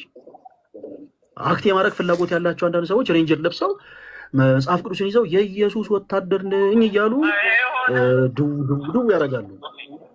ቤተክርስቲያን ውስጥ ግን ቆይ እስኪጨርስ አንድ ጊዜ አዳምጠኝ ፓስተር። ቤተክርስቲያናችን ግን አክት የማድረግ ዓላማ የላትም፣ የመተወን ፍላጎት የላትም። ወንጌልን ነው የምትሰብከው። በምልክት ቋንቋ ወንጌልን ስትሰብክ ሰዎች እንዴት ይመለከቱናል ሳይሆን የምትለው በአራቱም ፕሊዝ ቆይ አንድ ጊዜ አዳምጠኝ ፓስተር እስኪጨርስ። በሁሉም ቋንቋ ወንጌል ትሰብካለች። ስለዚህ በምልክት ቋንቋ ነጭ ለብሰው ነው የወጡት አለን። ለምሳሌ ቅድም ነጭ ለብሰው ሲወጡ በምልክት ቋንቋ ወንጌልን እየሰበኩ ነው። ከድቅድቅ ጨለማ ወደሚደነቅ ብርሃን ክርስቶስ እንዳሸጋገረን እየሰበከ ነው ነጭ የምንለብሰው። ለዛ ነው። ለምሳሌ ስንዘምር እኛ ዝም ብለን ጭፈራ አንጨፍርም። እኛ ሰይጣናዊ ጭፈራ ለክርስቶስ ይቀርባል ብለን አናምንም።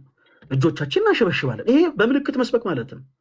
እጆቻችን ስናሸበሽ ምን እያለን ነው? ከሊጦስጥራ አደባባይ እስከ ቀራንዮ ድረስ ጌታችን ኢየሱስ ክርስቶስ ጸሐፍት ፈሪሳውያን ወዲህ ወዲያ እያደረጉ እንዳንገላቱት እያሰብን ከሕማሙ ጋር እየተባበረን ነው የምንዘምረው።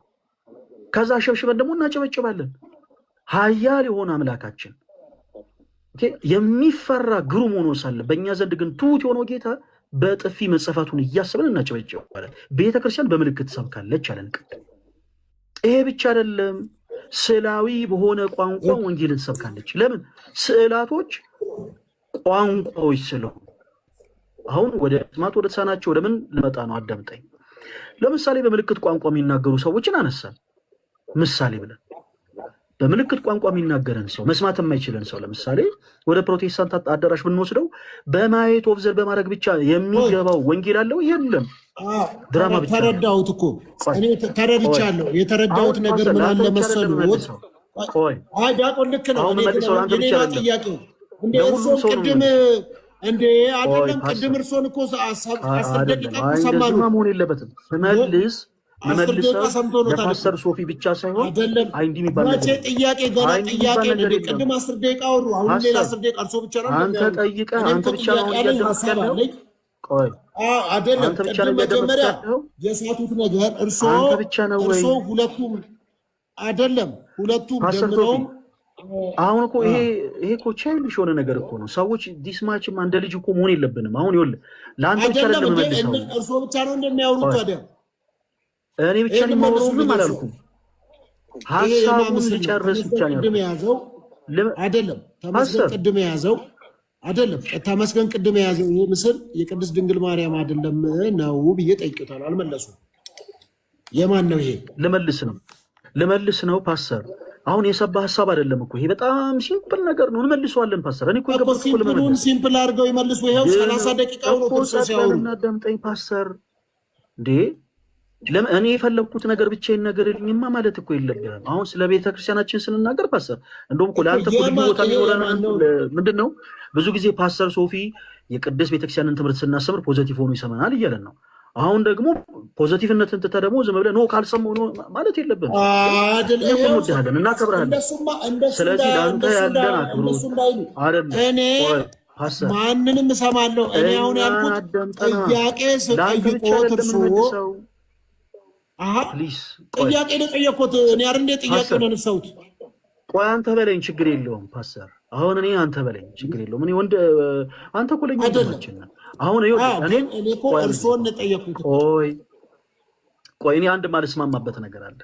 ምን አለ መሰለህ ፓስተር፣ አሁን ጣልቃ 10 ጊዜ የምትገባው ለምሳሌ እኔ እናንተ ስለምንተዋወቅ ከሆነ የኔናንተ ትውውቅ የኔናንተ ትውውቅ ለወንድማማችነት እንጂ አይደለም። የቤተክርስቲያን ትምህርት ላይ እንደፈለጉ ለመሆን አይደለም። የኔ ወዳጅነት ማንንም ሰው እኔ ከማንም ጋር ይሁን እኔ ወዳጅነቴ ክርስቶስን የሚበጅ እንዲሆን ነው የምፈልገው። ስለዚህ አሁን ለፓስተር ሳስረዳ 1000 ምናምን ሰው ቁጭ ብሎ እየሰማ ነው ይጋር ፓስተር ሶፊ ጋር በጣም ብዙ ሰው ቁጭ ብሎ እየሰማ ሌላም ሰው ቤት በጣም ብዙ ሰው ቁጭ ብሎ እየሰማ የሌላው ጥያቄ ሳይመለስ ለሌላውም እየተናገረ ሌላውም ሰው እያደመጠ ነው። የሌላው ሐሳብ ሳይመለስ የለም የኔ ብቻ ካልሆነ ማለት ልጨርስ እቺን ሐሳብ ቆይ አንድ ጊዜ አሁን እንኳን በዚህ ሰዓት ውስጥ እንኳን ወደ 4 ጥያቄ ጠይቃል ፓስተር። አንደኛ ስለ ስግደት አነሳ፣ የሆነን ሐሳብ ጨርሰን ሳንዲል ማለት ነው። ስለ ስግደት አነሳ፣ ገና አላወራንም ስለሱ። ከዛ በኋላ ደግሞ ስለ ፎቶግራፍ ከእንደገና አነሳ። ከዛ በኋላ ደግሞ አሁን ደግሞ ይሄ አሁን የምናወራውን ሐሳብ ለመስማት ከተሳናቸው ጋር ተያይዞ በጣም ሆነ የተሳሳተ ጥያቄ ላድርግሎትና እኔ ጥያቄን እንደገና ልድገምሎትና ፓስተር ትሰማኛለህ ወይስ ፓስተር? አይደለም እኔ ወዳለሁ በጣም ነው ማከብርህ ፓስተር። ለሁሉም ሰው እንዲበጅ እኔን ታደምጠኛለህ። ይሄን እንዲናርጋ እንደ ቅድሙ ጥያቄ ላቀርብና እንደ ቅድሙ አሁን የጀመርኩትን ፓስተር የጀመርኩትን ስመልስ አሁን ታደምጠኛለህ ወይስ አታደምጠኝ? ፓስተር ፈቃደኛ ከሆንክ ኮርሶ ማስገደድ አልችልም። ኦኬ ጴንጤ አዳምጥም። እሺ በቃ ችግር የለውም። አይዞህ አስቸጋሪ ሰው ነህ እውነት። እሺ በቃ ችግር የለውም። ስለዚህ ይሄንን ሐሳብ ይሄንን ትምህርት የግድ አንተ በሌለህበት ለሌሎች ሰዎች ማሰማት ይኖርብናል ማለት ነው፣ መስማት ለሚችሉ። ካልሆነ ግን ጠይቀህም ሲመለስ ደግሞ ቆይ እዚህ ጋር የሆነ ነገር አለ ምናምን የምትልም ከሆነ ፓስተር በጣም አስቸጋሪ ነው የሚሆነው። ስለዚህ እኔ ጠይቀህ ነው እየመለስክ ያለው። ኧረ በእናትህ ሶፊያ አበጥብጠው፣ በእናትህ እንዴ! በጌታ በኢየሱስ ስም ኧረ አበጥብጠው በጣም ብዙ ሰው ከታች እየመረራችሁ እኮ ነው። ቆይ እንደዚህ እናድርግ ፓስተር፣ በቅዱሳት ሰላት ጋር ተያይዞ በቃ ጥያቄዎች ካሉ ይሄው ያውን ቤቴ ክፍት ነው። በጣም ነው የምንወድ ታውቃለህ፣ በጣም ነው የምናከብረ። የኛ ቤት ያንተ ቤት ነው፣ ያንተን ቤት የኛ ቤት ነው። እኛ ጋርና ሌሎች እህቶች ወንድሞች ጆን ያደርጋሉ፣ አብረን ትማራለህ። በዚህ መንፈስ ግን አሁን ታች ያሉ ሰዎች ጭቅጭቅ እንዲሰሙን አልፈልግም በግል። ስለዚህ የክርስቶስ ቃል ጥያቄን ያነሳሁት አንደኛ አልተመለሰልኝ። የአቡነ ተክለ ሃይማኖት ስዕል ነው ፎቶ ነው። ከቅዱሳት ስዕላቶች ጋር ጥያቄ ካለ የኔ ቤት ክፍት ነውና እወዳለሁ። እሺ እንዴ ለምን ይሄዳሉ? ኦኬ አንድ ምንድነው መሰላችሁ፣ ትውውቅ ከቤተ ክርስቲያን ትምህርት አይበልጥም። ከስዕላት ጋር ተያይዞ ጥያቄ ያላችሁ እንዳለ ገስ ላኩ። እሺ እቀበላለሁ። ክርስቶስን ያልበጀ ወዳጅነት ሊሆን አይችልም። እኔ ሶፊን በጣም ነው የምወደው፣ ግን ስለሆነ ሀሳብ ሲጠየቅ ያንን ሀሳብ አድምጠን ከተመለሰ በኋላ ነው። ለምሳሌ ስዕላት ይሰገድላቸው ወይስ አይሰገድላቸው የሚለውን ሀሳብ ስናወራ ስለዛ ሀሳብ ጋይስ አድምጣችሁ ነው ሌላ ጥያቄ መጠየቅ ያለባችሁ። ስለ ስግደት ጠየቃችሁ። ኦኬ ስግደት ምን አለ መሰላችሁ መጽሐፍ ቅዱስ ላይ እንዲህ ይላል ብለን ስንጀምር እቆይ አይደለም ይሄኛው እሺ እዚህ ጋር ያለው ይሄኛው ምንድን ነው እሺ ይሄን መልሶ ምናምን፣ ይሄ በጣም ቻይልሽ የሆነ ነገር ነው። የክርስቶስ ቃል እግዚአብሔር ቃል እንደዚህ እኔ በግሌ አልሰብክም። ስለዚህ አሁን በቅዱሳት ስዕላት ላይ ጥያቄ ያላችሁ ማንኛውም ሰው ስፔሻሊ ፕሮቴስታንት የሆናችሁ ቶች ወንድሞች ለእናንተ እድል እሰጣለሁ። ፈሪነ ለምትሉ ሰዎች ይኸው ኢንቫይት ልክ ያለው ከአንዳንድ ጊዜ ሰው እንዴት ራሱን በራስ ያስደስታል። ፕሮቴስታንት ቶች ወንድሞች ራሳችሁን በራሳችሁ ማስደሰት ትወዳላችሁ። ኤኒዌይስ እድል እየሰጠው ነው እና በመጽሐፉ ማስረጃ በቃ ፈሪነቴን አሳዩ። እሺ ለሁላችሁም እድል እሰጣለሁ። ወንድሞችም ካሉ አስገባሉ። እሺ ወንድማችን ማን ልበል ስምህን? እንኳን ደህና መጣ። እንዴት ነህ? ሰላም ነህ? ስላሴ ይመስገን። ማን ልበል ስምህን? ቦዲጋርድ አይታየም። አይቼዋለሁ። እሱን ስምን ስላልመሰለኝ ነው። ምን ማለት ነው? ይቅርታ ማላውቀው ነገር ስለሆነ ብዬ ነው። ምን ያደርግልሃል እሱ? እኔ የምልህ አሁን መጠየቅ ማለት ነው። ቆይ እያወራሁ ነበር። ሶፎንያስን ተረጋጋ። የምን መለጠጥ ነው? ስምን እኮ ነው የጠየቅን ልናወራ። ሰው ስትገቡ ፕሊስ ዳትማችም አትለጠጥ ወዳጄ። ይሄ እዚህ ጋር የሆነ ካፌና ሬስቶራንት አይደለም። እንዲህ ተለጠጠ እዚህ ጋር ለእኛ አንተ አወራ አላወራ ለእኛ የምታመጠው ምንም ነገር የለም። ስለዚህ ስርዓት ኑሮህ እኔ ሪስፔክት ሰጠቼ በማወራ መልኩ የምታወራ ከሆነ ታወራለህ። ከዛ ውጭ የመንደር ወሬ ግን እዚህ እንድታወራ አልፈቅድልህም። ስለዚህ ስምህን ንገረን። ስምህም ከሆነ ወንድማችን እያለን እንቀጥላለን። ከየት ቤተ እምነት እንደመጣ ንገረን። ከዛ በኋላ ወደ ጥያቄ መግባት እንችላለን። አሁን ማይክል ክፈተው እያወራ ከሆነ ስለማይሰማ።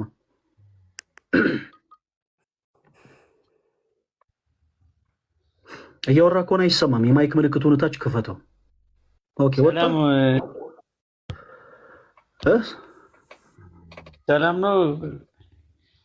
ሰላም አለይኩም ልትለን ነበር? አይ እኔ እንኳን ኦርቶዶክስ ነኝ፣ ግን አንዳንድ እዚህ መናፍቃን የሚጠይቁኝ ጥያቄ ነበርና ከወካቸው እንትን እንድሰጠኝ ነበር። ከርዕሳችን ጋር ተያይዞ ከሆነ ብቻ ነው ሻው መቀበለው። እሺ ርዕሳችንን ሰምተዋል? አዎ ስለ ስዕል አድኖ ስለ እመቤታችን አይደለ? እሺ ከዛ ጋር ተያይዞ ጥያቄ ካለ እንቀበላለን። እሺ ጠብቀን ገስሬ። እሺ ፕሮቴስታንቶች ወንድሞች በማስረጃ እዚህ ጋር ገብታችሁ ማንም ሰው ፕሊስ እባካችሁን ከስራት አትወጡ። ሲቀጥል በእኛና በእናንተ መካከል ያለው የሀሳብ ልዩነት ብቻ ነው። ስትገቡ ጸብጸብ አይበላችሁ፣ ስትገቡ ነገር አይበላችሁ። በመጽሐፉ ማስረጃ በደንብ አድርጋችሁ ግን በቃ ይሄ ትምህርት ስህተት ነው ማለት ትችላላችሁ። እኔ ተወዳጆች ፕሊስ እባካችሁን በጣም ብሶ ነው የሚመጣው። እኔ ብቻዬን አንድ ነኝ። ሁሉንም ሰው ደግሞ እኩል የተቆጠውንም ያኮረፈውንም ምናምን ማባበል አልችልም እና ፕሮቴስታንቶች ወንድሞች ፕሊስ እባካችሁን በክርስቶስ ፍቅር ለመናችሁ ፖዘቲቭ ሆናችሁ አውሩ። እሺ ትዙ የሚል አካውንት ይሰማል? አዎ ይሰማል ወንድሜ። ሰላም ይብዛ። እግዚአብሔር ይመስገን። ከየት ቤተ እምነት ነው የመጣሽው ትዝታ? እኔ ወንጌላውያን አማኝ ነኝ። ስለ ስዕል አድኖ ጥያቄ ወንጌላውያን አማኝ የሚባል ቤተ እምነት የለም። ፕሮቴስታንት እኮ ፕሮቴስታንት የትኛው ቤተ እምነት? ከቃል ሕይወት ከቃል ሕይወት። እሺ በቅዱሳት ስዕላቶች ጋር ተያይዞ ያለሽ ጥያቄ ምንድን ነው? አዎ ይመለካሉ ወይ ይሰገድላቸዋል ወይ ለማለት ያክል ነው።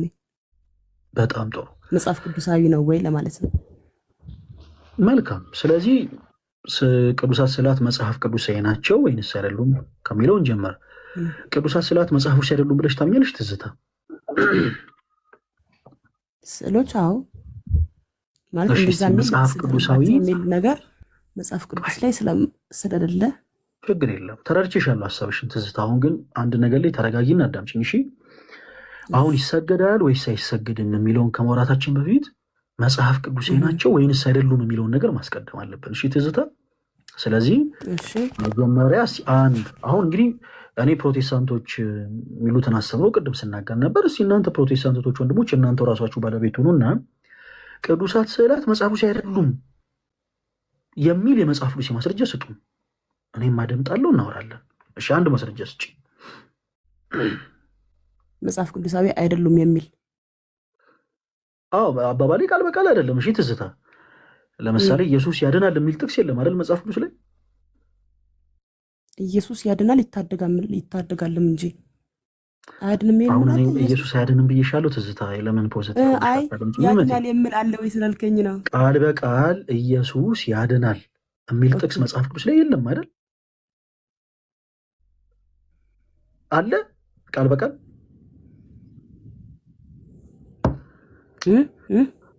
ምን ሊለኝ ይሆን ብለሽ ፈርተሽ ነው መሰለኝ። እሺ ታዩ ትዙ፣ ይኸውልሽ ምን ልልሽ ፈልጌ ነው መሰለሽ፣ ቃል በቃል መጽሐፍ ቅዱስ ላይ ኢየሱስ ያድናል የሚል ጥቅስ የለም።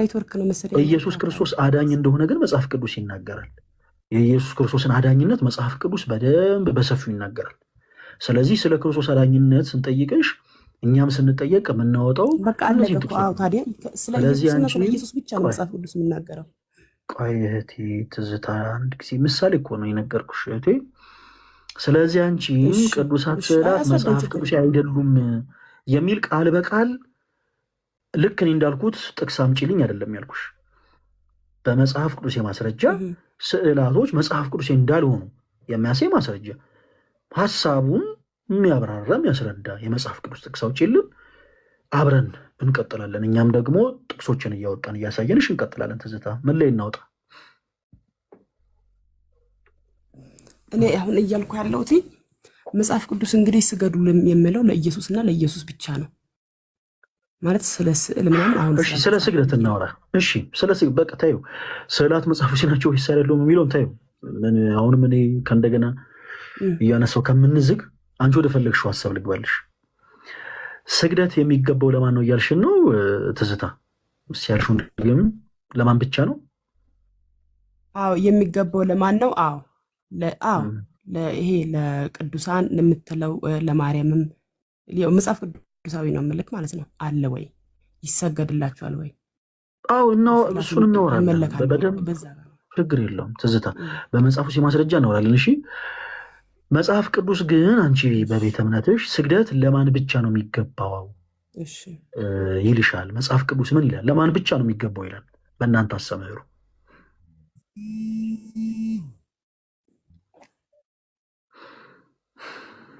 ለኢየሱስ እና ለኢየሱስ ነው እንግዲህ እኮ ለኢየሱስ ኦፍኮርስ ያምልኮ ስግደት ይገባል። ግን ለኢየሱስ ብቻ ነው ስግደት የሚገባው? ለአብ ለወልድ ለመንፈስ ቅዱስ ነው በቃ እኮ ስግደት። ወይም ደግሞ ጥያቄውን ግልጽ ላድርግልሽ ትዙ ለማለት የፈለግኩትን ስግደት ሁሉ አምልኮ ነው ብለሽ ታምኛለሽ ትዝታ? አዎ አምልኮ ነው። መዝሙር አምልኮ ነው። ለጌታ የሚቀርበው ሁሉ ነገር አምልኮ ነው። እንግዲህ ከዛ ውጭ ነገር አለ ሌላ ነገር አለ? ስግደት ሁሉ አምልኮ ነው የሚል የመጽሐፍ ቅዱስ ማስረጃ ስጪን እስቲ። የትኛው የመጽሐፍ ቅዱስ ክፍል ላይ ነው ስግደት ሁሉ አምልኮ ነው የሚል ጥቅስ ያነበብሽው? ከዛኛ ደግሞ ስግደት ሁሉ አምልኮ እንዳልሆነ የምትለው ስለዚህ አምልኮና ስግደት ይለያል። ስግደትና አምልኮ ይለያል። አንተ እኔ አሁን ምንም አላልኩሽም ትዝታ፣ እባክሽን አንድ ጊዜ አዳምጪ። አንቺ እንዲህ አይነት ትምህርት ስህተት ነው፣ እንዲህ አይነት ትምህርት መጽሐፍ ቅዱስ መሰረት የለውም ስትይ መጽሐፍ ቅዱስ መሰረት አንቺ ሊኖርሽ ይገባል። ስለዚህ መጽሐፍ ቅዱስሽ ላይ እኛ እናሳይሻለን። እሺ ትዙ ስዕላት መጽሐፍ ቅዱስ እንደሆኑ ስለ ስግደት ከመጽሐፍ ቅዱስ በቤተክርስቲያናችን ብቻ ያለው ነው ግን አስተምሮ ከመጽሐፍ ምንድን ነው? ቅዱስ ብቻ። እሺ ትዙዬ በጣም ትንሽ አስቸጋሪ ባህሪ ነው ያለብሽ። ከመጽሐፍ ቅዱስ ነው እንኳ ሳይሻል ያለ ድሮም ከመጽሔት አይደለም ማሳይሽ። ከመጽሐፍ ቅዱስ ላይ መጽሐፍ ቅዱስን መሰረት አድርገን ስዕላት መጽሐፍ ቅዱስ መሰረት እንዳላቸው በእኛ አስተምህሮ ስግደት ምን አይነት አገልግሎት ነው ያለው፣ ስግደት ምንድን ነው፣ በመጽሐፍ ቅዱስ ማስረጃ እናወራለን። በመጀመሪያ ግን ስግደት ሁሉ አምልኮ ነው ወይ ስልሽ አዎ አምልኮ ነው ብለሽኛል። አንድ ሲምፕል ቨርስ ስጭን፣ ስግደት ሁሉ አምልኮ ነው የሚል አንድ ጥቅስ። ምናልባት አሁን ለጊዜው ካላወቅሽው ደቂቃ እንስጥሽ፣ እስከዛ ሌሎች ፕሮቴስታንቶችን እድል እንስጥ ከስዕላት ጋር ተይዞ ጥያቄ እንዲያነሱ። ከዛ አንቺ ጥቅስ ፈልገሽ ከእንደገና ማይክሽን ከፍተሽ ታወሪያለሽ። ከቻልሻውን ስጭን፣ ካልሆነ 2 ደቂቃ 3 ደቂቃ እንስጥሽ፣ ፈለግ ገርይና ተመልሰሽ እናወራ።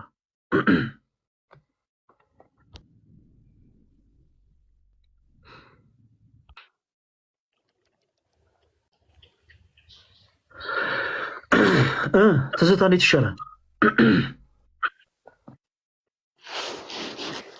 ይሰማል? አዎ ይሰማል። ትዝታ ይሰማል። መጽሐፍ ቅዱስ የማስረጃ ስጪን፣ ስግደት ሁሉ አምልኮ ነው የሚል አንድ የመጽሐፍ ቅዱስ ማስረጃ። አባ ለጠየኩ ፈለገ ለጠየኩ እኮ መልስ አልሰጠኝም። ይሰገድላችሁ እኔ ሰጥቼሻለሁ ብያለሁ ትዝታ። እኔ መልስ ሰጥቼሻለሁ፣ መልስ ስጠኛ። እንለፈው ብዬሻለሁ ትዝታ። መልስ ስጠኝ እባክሽን፣ አዳምጪኝ እኮ እናወራለን። እኛ ልንመልስልሽ ነው። በመጀመሪያ ምንም አይነት መጽሐፍ ቅዱስ ሞራል ሳይኖርሽ ጌታ ሆይ ትዝታ፣ ለጊዜው መልሳለሽ ወይስ የለሽም? እንዳንጨቃጨቅ። አንዳንድ ጊዜ ምንም አይነት ምላሽ የሌላቸውም ሰዎች ዝም ብሎ አውቆ ጭቅጭቅ ይፈጥራሉ። ትዝታ፣ ለጊዜው አንቺው መጽሐፍ ቅዱስ ማስረጃ ያለሽ ወይስ የለሽም? ብዙ ፈርዘራኒ ጥያቄዋ እኮ እኔ መልስ አልተመለሰልኝም። አሁን የጠየኩሽን አንድ ጊዜ መልሽልኝ። እኔ መልስልሻለሁ። ጌታ ሆይ ትዝታ ምን ሆነሽ ነው? እኔ መልስልሻለሁ። አንቺ ግን መጽሐፍ ቅዱስ መሰረት አለሽ ወይስ የለሽም?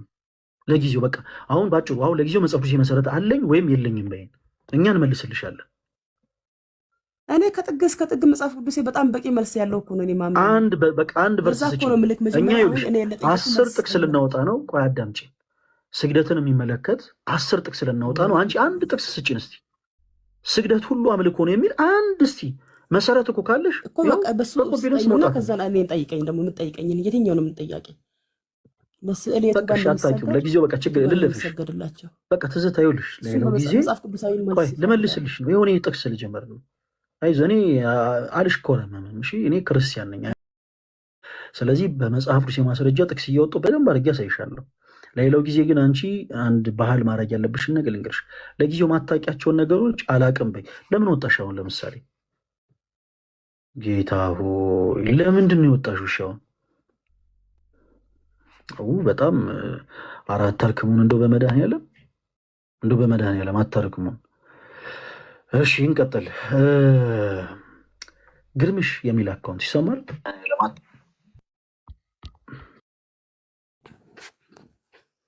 ግርምሽ ወንድማችን እንደምን አለ? አቤት ሰላም፣ ደህና ነኝ። ከየት ቤተ እምነት ነው የመጣኸው ግርምሽ? ያው እዚሁ ከኦርቶዶክስ ወይም ደግሞ እኔ ራሴን ዞሮ ዞሮ ከተጠራጣሪ ኦርቶዶክስ ከሚባለው የሚመደቡት ነኝ።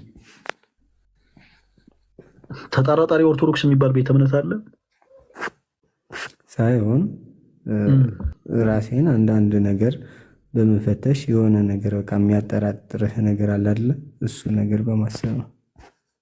እሺ፣ በኢትዮጵያ ኦርቶዶክስ ተዋሕዶ ቤተክርስቲያን በቅዳሴ ጸሎት ወቅት ስንት መጽሐፍቶች ይነበባሉ ግርምሽ?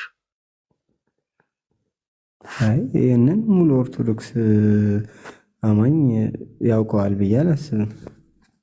ያውቀዋል። የምታየውን ነገር እኮ ነው የጠየቅኩህ። ለምሳሌ እኔ አሁን መነጽር አድርጌያለሁ አላደረኩም ግርምሽ? ኖ አድርገሃል። ለምሳሌ አድርጌያለሁ። አይተህ አዳምጠኝ። ስለ እውቀት አይደለም እኮ የጠየቅኩህ ግርምሽ። አይተህ ልትመልስ የምትችለውን ነገር ነው የጠየቅኩህ። ኦኬ፣ ኦርቶዶክስ ቤተክርስቲያን አማኝ ነህ? በኢትዮጵያ ኦርቶዶክስ ቤተክርስቲያን ውስጥ ያለ ሰው ነህ? የጸሎት ሁሉ ትልቁ ጸሎታችን ለምሳሌ ቅዳሴ ነው። አንተ ሁልጊዜ አትሄድ። በህይወት አጋጣሚ አንዴ ግን መቼም ሄዳል። እርግጠኝነት በጣም ሰው በርካታ ጊዜ ሄጃለሁ። በቃ ቃሉ ያሰማልኝ። ስለዚህ በቅዳሴያችን ጸሎት ወቅት ስንት መጽሐፍቶች ይነበባሉ? በአይን ያየውን ብቻ ንገረኝ። ኦርቶዶክስ አትሆን ኦርቶዶክስ ነኝ እያልክ ሊሆን ይችላል። ሶሻል ሚዲያ ላይ እንደዚህ አይነት ሰዎች ይመጣሉ። ስለዚህ እንድንለይ እነሱን አንተን ከነሱ ለይተን እንድንመለከት ኦብዘርቭ ያደረግከው ንገረን እስቲ። ስንት መጽሐፍቶች ይነበባሉ በቅዳሴያችን ወቅት? በርካታ መጽሐፍቶች እንደው ከስንት እስከ ስንት? ከ10 እስከ 11 ወይስ ታምራትን? ገድላት፣ ታምራት። ለምሳሌ የምን ገድል ይነበባል በቅዳሴያችን ወቅት? ምሳሌ ነው። እሺ ኤግዛክት ሁሉንም መናገር አይጠበቅብህም። ለምሳሌ በቅዳሴያችን ወቅት ምን የገድላት መጽሐፍቶች ይነበባሉ? የማን ገድላት?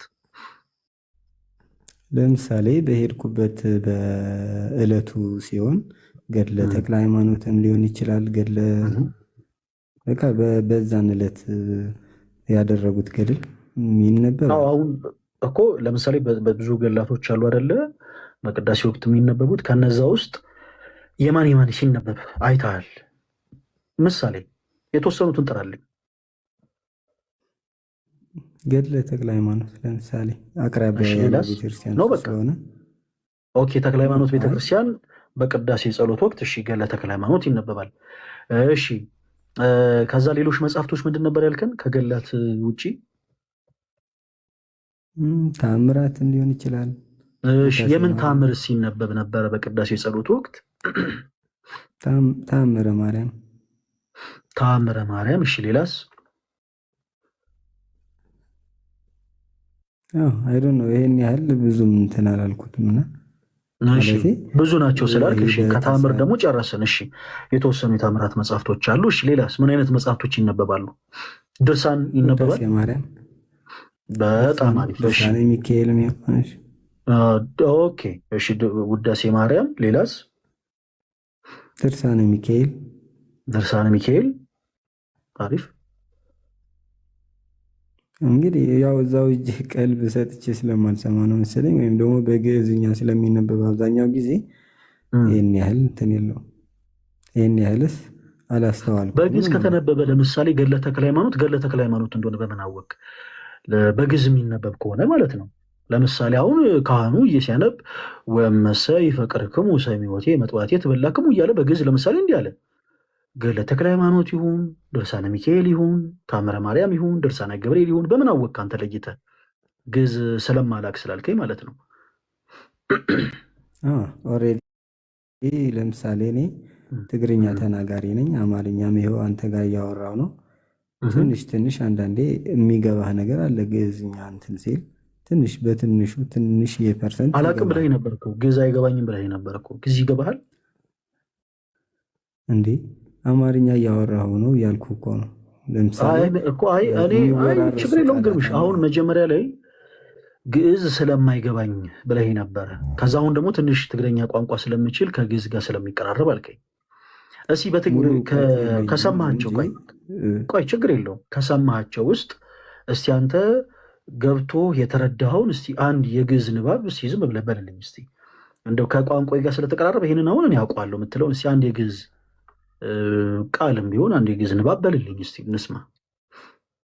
ኖ እሱን ማለት አልችልም፣ መናገርም አልችልም። ግን አንዳንዴ ስሰማው ለምሳሌ እንግሊዝኛ እኔ መናገር አልችልም። ትንሽ ግን በቃ ተው፣ ችግር የለውም ሰማው ከምለው ችግር የለውም። እሺ ትንሽ እሺ፣ ከትግረኛ ጋር አቀራረብከው እኮ እንዴት አሁን አሁን ለምሳሌ አሁን ይሄ ቃል ለምሳሌ ይነበባል በቅዳሴ ወቅት። አሁን ነው ያልኩት ወእመሰ ፈቀድክሙ ወሰማይክሙኒ በረከተ ምድር ትበልዑ ወእመሰ ይፈቀድክሙ ሰሚዖቴ መጥዋቴ ትበላክሙ። አሁን ይሄ እኔ ያልኩት ክፍል ተነቦ ያውቃል። ኦኬ ሶ ወንድማችን ግርምሽ አንተ አሁን የተነበበው ቃል ድርሳነ ሚካኤል ይሁን ድርሳነ ገብርኤል ይሁን ውዳሴ ማርያም ይሁን ታምረ ማርያም ይሁን ታምረ ኢየሱስ ይሁን በምንድን ነው ለይተህ የምታውቀው? እስቲ እንዴት አድርገህ እንደለየሃቸው ንገረኝ እስቲ። ያነሳቸው መጽሐፍቶች በጣም ብዙ ስለሆኑ ለምሳሌ ያው ቤተክርስቲያን ላይ እንደዛ ልትሳለም ሄደህ የሆነ ልትመለስ ወደ ቤት ልትሄድ ምናምን ስትል ለምሳሌ አይ ተአምር እየተነበበ ነው እና ትሄድ ምናምን የሚሉ ትላልቅ ሰዎች ስላሉ አይ እኔ አሁን የሰርክ ጉባኤ አይደለም የጠየኩ ግርምሽ። አሁን እኮ እኔ ስለ ሰርክ ጉባኤ አይደለም የጠየኩ ስለ ቅዳሴ ነው የጠየኩ። አሁን አንድ ነገር ሪቫይዝ እናድርግ። አስታውስ ግርምሽ፣ በቅዳሴ ጸሎት ወቅት ስንት መጽሐፍቶች ይነበባሉ አልኩ። ከዛ ያው ሁሉንም ላውቃቸው አልችልም፣ ግን የተወሰኑ የሚነበቡ መጽሐፍቶች አሉ አልከን አይደለ ግርምሽ? እሺ ትክክለኛ አይደለሁም ብለኸኛል አላልከኝም?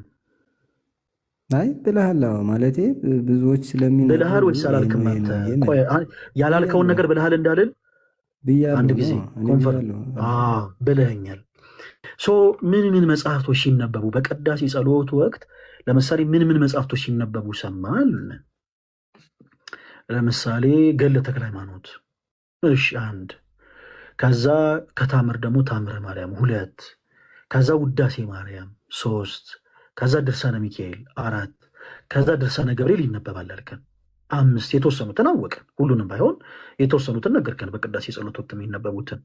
ከዛ በኋላ እኔ በማላውቀው ቋንቋ ስለሆነ አልከን ኦኬ ችግር የለውም፣ ግን እንዴት ለያቸው ለማለት ያክል ነው። እሱም ተው እሺ። በቅዳሴ ጸሎት ወቅት ሌላ የምታስታውሳቸው የሚነበቡ መጽሐፍቶች አሉ ግርምሽ? አሁን ከነዚህ ካነሳቸው 5 መጽሐፍቶች ውጭ ሌሎች መጽሐፍቶች አሉ በቅዳሴ ወቅት የሚነበቡ? አይዶ ነው ማለት ይህን ያህል አውቃቸዋለሁ ዲቴይል ብዬ ስለ አላስብም። እና ብዙ ነገሮች ቤተክርስቲያን ላይ ስትሄድ ብዙ ነገሮች እንደሚነበቡ ትንሽ ይንቷል። ለምሳሌ እንደነ ያው ከሱ በተጨማሪ እንደ ምንድን ነው የሚባሉ ስንክሳር ምናምን ሲነበብ ይህንን አውቃለሁ። ዞሮ ዞሮ ግን በዕለቱ ስለሆነ እንዳልኩ ነው በቃ። እሺ ግርምሽ፣ አሁን እስካሁን የጠየኩን ጥያቄ ጠየቁ። ሶሻል ሚዲያ ላይ ቅድም እንዳልኩ አንዳንድ ጊዜ ኦርቶዶክስ ያልሆኑ ሰዎች ራሳቸው ልክ እንደ ኦርቶዶክስ አድርገው መጥተው ፕሪቴንድ ስለሚያደርጉ ነው። እና ጠየቅን፣ በቅዳሴ ሰዓት ወቅት የሚነበቡ መጽሐፍቶች እንደውም ቅርብ ጊዜ አስቀድሻለሁ አልከን። ጠየቅን፣ የማይሆን መልስ ነው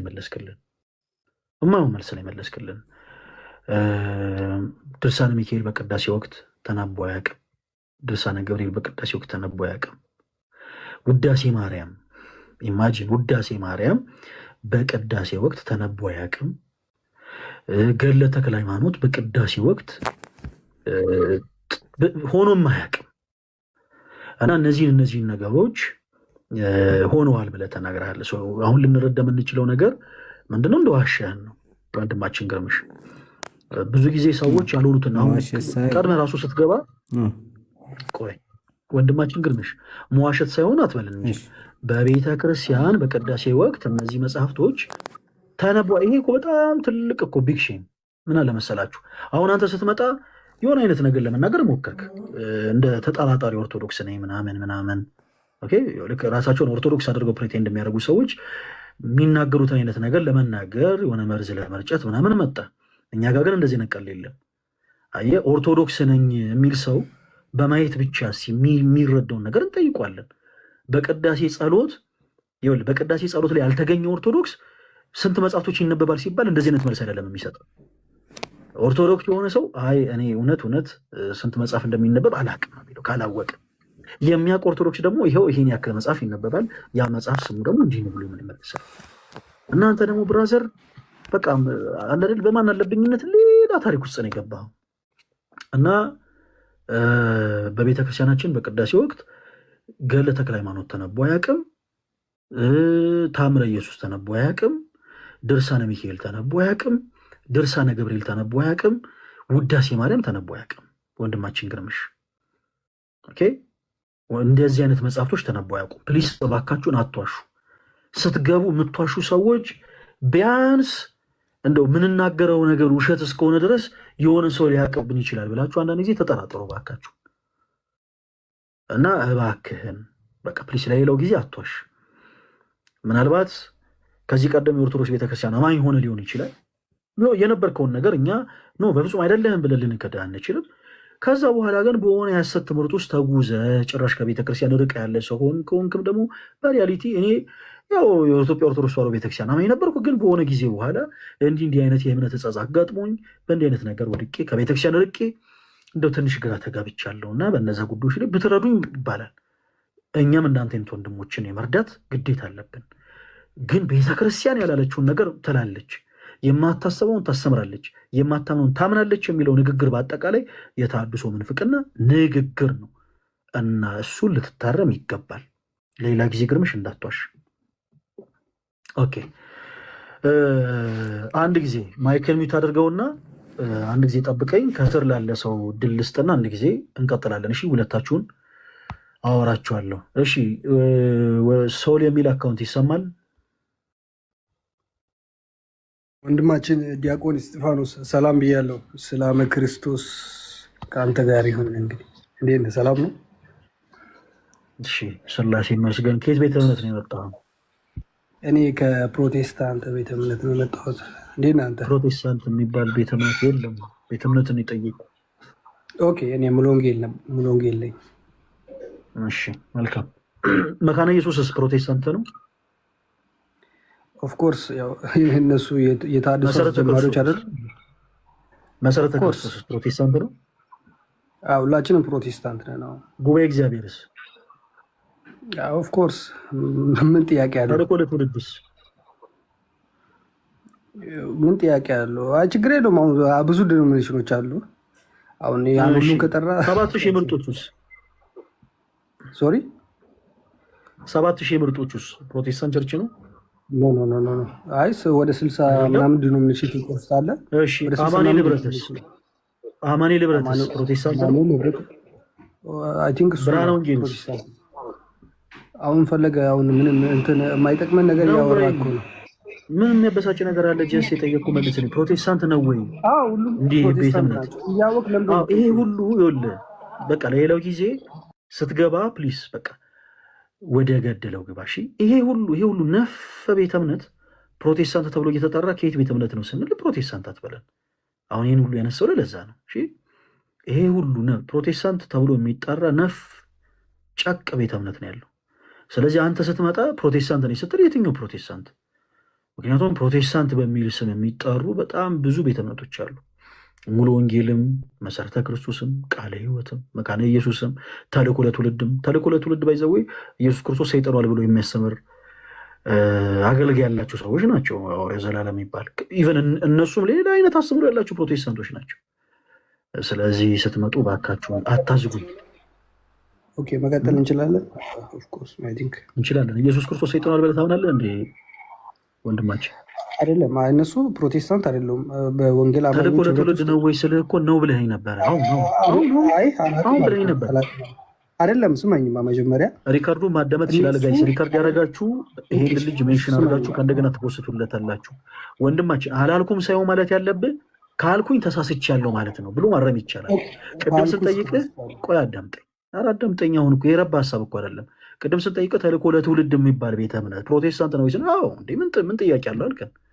እሺ ሐዋርያው ዘላለም የሚባለው የነሱ መሪ ኢየሱስ ክርስቶስ ሰይጣኑ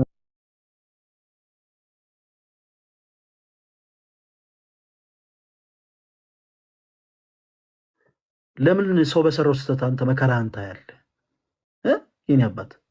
እሺ ለሌላው ጊዜ ፕሮቴስታንት ነኝ ምናምን ልክ የሆነ አንድ እንደሆናችሁ ድራማ መስራቱን አቁምና መጥተህ ቤተ እምነት በቃ እኔ የሚመለከት ስለ ሙሉ ወንጌል ነው። አንተ አሁን ስለ ሐዋርያው ዘላለም ስለሰራው ስህተት ቁጭ ብለህ በቃ ከምትጨነቅ በቃ እንዲህ ብል እነ እንትና ቅር ይላቸው ይሆን እንዲህ ብል እነ እንትና እንደው እንትን ይሉ ይሆን የሚለውን ነገር እንደው ከምትጨነቅ ተውና ራስን ችለህ ሙሉ ወንጌል በቃ ስናወራ እንደ ሙሉ ወንጌል እናወራለን ማለት ነው። እና ሌሎቻችሁም ስትገቡ በቃ ይሄን ነገር አትርሱ። ፕሮቴስታንት ብሎ የሚጠራ በጣም ነፍ ቤተ እምነት ነው ያለው። ጨቅ እግዚአብሔር አምላክ እውነተኛውን ብርሃን ይግለጥላቸው። እሺ ወንድማችን አንድ ሀሳብ ልስጥ። አንተ ባወራው ነገር አሁን የማይሆን ነገር አውርታል። አየህ የእኛን ቤተ እምነትን የማይወክል ነገር አውርታል እና አንተ ባወራው ሀሳብ መስጠት ፈልጋለሁ። ፕሮቴስታንት ቤተ እምነት አሁን አንተ ያልከው በእኛ ቤት በተለይ አብሶ በኢትዮጵያ ውስጥ የወንጌል አማኞች ህብረት አለና አንተ አሁን ያልከው ትምህርት እንደማይቀበሉ ከፈለግ በድረገጻችን ማየት ትችላለህ። እዛ ኦንላይን ላይ አለ። ያን ትምህርት እንደማይቀበሉና ያ እንደተወገዘ እዛ የወንጌል አማኞች ዋና ጸሐፊው አሳውቀዋል። ስለዚህ እነዚህ አሁን ተልእኮ ለትውልድ የምትላቸው እነሱ ፕሮቴስታንት አይደሉም፣ የፕሮቴስታንት ትምህርትም አይደለም። ስለዚህ ሁሉንም ዝም ብለህ ፕሮቴስታንት አትበል። እኔ አሁን ወንድማችን አይ ማይመለከተን ነገር ከምታወራ አንዴ ማይመለከተን ነገር ከምታወራ አላልኩኝም። በጣም እኮ ተራ ጉዳይ እኮ ነው። ቆይ እባክህ ፕሊስ አትነጫነጭ። እኔ እኮ ይመለከተኛል አላልኩም። ምን አገባኝ በመጀመሪያ። ሲቀጥል ደግሞ እኔ አሁን አንድ ናችሁ መች አልኩኝ? ደጋግሜ እኮ እያልኩ ነው። ነፍ ናችሁን ያልኩት እኔ አንድ ናችሁ አላልኩኝም። እና ደግሞ ስንጠይቅ ተልእኮ ለትውልድ ፕሮቴስታንት ይባላል ወይ ስንል አዎ ምን ጥርጥራል ያልከን አንተ ነህ። ስለዚህ ለጊዜው የአፍ ወለምታ ነው። በቃ እንደው ተሳስቼ ነው ይኸው እንዲህ ነው ማለት እችላለሁ። እርግጥ ነው የኢትዮጵያ ወንጌላውያን ቤተክርስቲያናት ህብረት ተልእኮ ለትውልድን ከካውንስላቸው ጋር አንድ ላይ ቀላቅለው በፍጹም ይፋ አላደረጉ። እንደውም እዛ ላይ ያለውን ትምህርት እንቃወማለን ያሉት ተልእኮ ለትውልድ። በዚህ አጋጣሚ ቁርጣችሁን ያወቁ ወንድማችን እንዳለው በዌብሳይቱ ላይ ገብታችሁ ማየት ትችላላችሁ። አይ ቲንክ 2017 ላይ ነው መሰለኛ መግለጫ የተሰጠው እና እንደ ተቋም ካውንስሉ ወይም ደግሞ ማህበሩ የተልእኮ ለትውልድ ላይ ሐዋርያው ዘላለም ያስተማረው ትምህርት እኛን አይወክልም ብለው መግለጫ ሰጥተዋል። ይህን ያክል የተደበቀ ነገር አይደለም። ግን በጣም የሚያሳዝነው ነገር ተልእኮ ለትውልድ ለብቻ እንደዚህ እንደው በቃ አይደለ እንደው ያግሉሉት እንጂ የወንጌል አማኞች አብያተ ክርስቲያናት ህብረት በሚባለው ካውንስል ውስጥ ያሉ ቤተ እምነቶች በራሱ በጣም ብዙ የተለያየ አይነት አስተምሮ አላቸው። ለምሳሌ መካነ ኢየሱስ የኢትዮጵያ ወንጌላውያን አብያተ ክርስቲያናት ህብረት ውስጥ አለችበት። ተወዳጅ ወንድማችን የአንተ ቤተ እምነት ሙሉ ወንጌል የኢትዮጵያ ወንጌላውያን አብያተ ክርስቲያናት ህብረት ውስጥ አለችበት። አንተና መካነ ኢየሱስ አስተምሮታቸው አንድ አይደለም፣ ነፍ ናችሁ። ስለዚህ ስትመጡ እኛ ጋር ፕሬቴንድ አታደርግ ነው። ልክ ትምህርት አንድ እንደሆነ አታደርግ። በቃ ስትመጣ ይኸው ቤተ እምነቴ እንዲህ ነው በለን። ለምሳሌ አንተውን ጥምቀት የህፃናት ጥምቀት መጽሐፎች ነው ብለህ ታምናለህ ወንድማችን? በህፃናት ጥምቀት ታምናለህ? አሁን ጥያቄ ጠይቀኛል። ሚውታር ጋሪፍ ጥያቄ ጠይቀኝ። ታምናለህ ወይ? ኦኬ የህፃናት ምን አድርገን ያልከው? ቆይ ምን አድርገን ያልከው? ቅዱስ ምን አድርገን ያልከው? አይ ጥያቄ መልስ የመለስኩልህ መሀል ላይ ምን አድርግ ነው ያልከው? ምን አድርገን ያልከው? የጠየቁን ብቻ መልስልኝ። ሶሪ እንትን ካሁን ፕሊስ ይኸውልህ ቅዱስ ይህን ልጅ ጨዋታ አታድርገው እሺ። አሁን ኖ አንተ ማይክል ሚት አታድርገው። እኔ እኮ የማውራት ነፃነትን ሰጥቻለሁ፣ ግን እንደማመጥ የጠየቅኩት ታምናለህ ወይስ አታምንም ነው። ለምሳሌ መካነ ኢየሱስ ለህፃናት ጥምቀት ታምናለች። እንደውም በእምነት መግለጫዋ የህፃናት ጥምቀትን የማያምንና የማይቀበል 100 ሺህ አጋንንት እንዳለበት ሰው ነው ብላ ሁሉ ታስቀምጣለች። የእምነት መግለጫዋን ጋይስ ገብታችሁ እንደው መግዛት የሚችሉ ሰዎች ፈልጋችሁ ገዝታችሁ ተመልከቱት የመካነ ኢየሱስን። አንተ ከሙሉ ወንጌል ነው የመጣኸው። በህፃናት ጥምቀት ታምናለህ? ሶላ ወንድማችን ኦኬ ምን አሁን እኛ አንድ የሆን ነው በመሰረታዊ ትምህርት። አሁን ለምሳሌ ታምናለህ ወይስ አታምንም? ታምናለህ ወይስ ይሄ እኮ ሲምፕል ነገር ነው። ታምናለህ ወይስ አታምንም? ስለማላምን ነው ሙሉ ወንጌል የሆንኩት።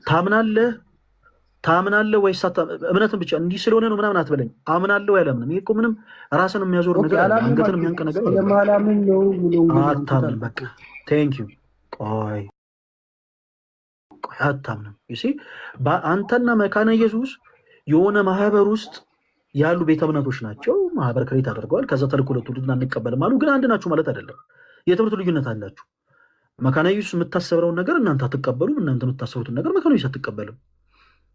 ሌሎችን በጣም ብዙ የመሰረተ ክርስቶስን የጉባኤ በጣም ብዙ ብናነሳ በጣም ብዙ የምትለያዩበት ነፍ የሆነ ልዩነት አላችሁ።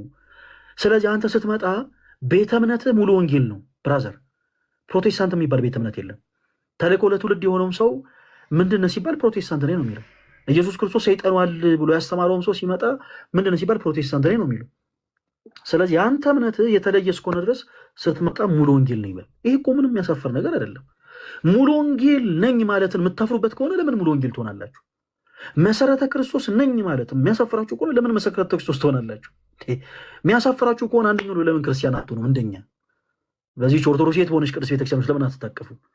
ማያሳፍር ከሆነ ግን ስትመጡ በሉት ደረታችሁን ነፍታችሁ። ከየት ቤተ እምነት ነው? ከመካነ ኢየሱስ። በቃ ምን አሳፈረ? ምን ሽቅብ ዳገት አስጋለበ? በቃ ቤተ እምነት ከየት ነው? ከመሰረተ ክርስቶስ። በቃ አለማፈር እኮ ነው። እኔ እሱን ያልኩ ወንድማችን። ወደ እርሳችን እንግባ። ቆይ ከዛ በፊት ሶላ የአንድ ጊዜ ይቅርታ ወንድማችን ማኪ ስለማታውቀው ነገር አታወራ ብሎ ሀሳብ ሰጥቶ ስለነበር ለሱ ደለ እንስጠው። ወንድማችን ማኪ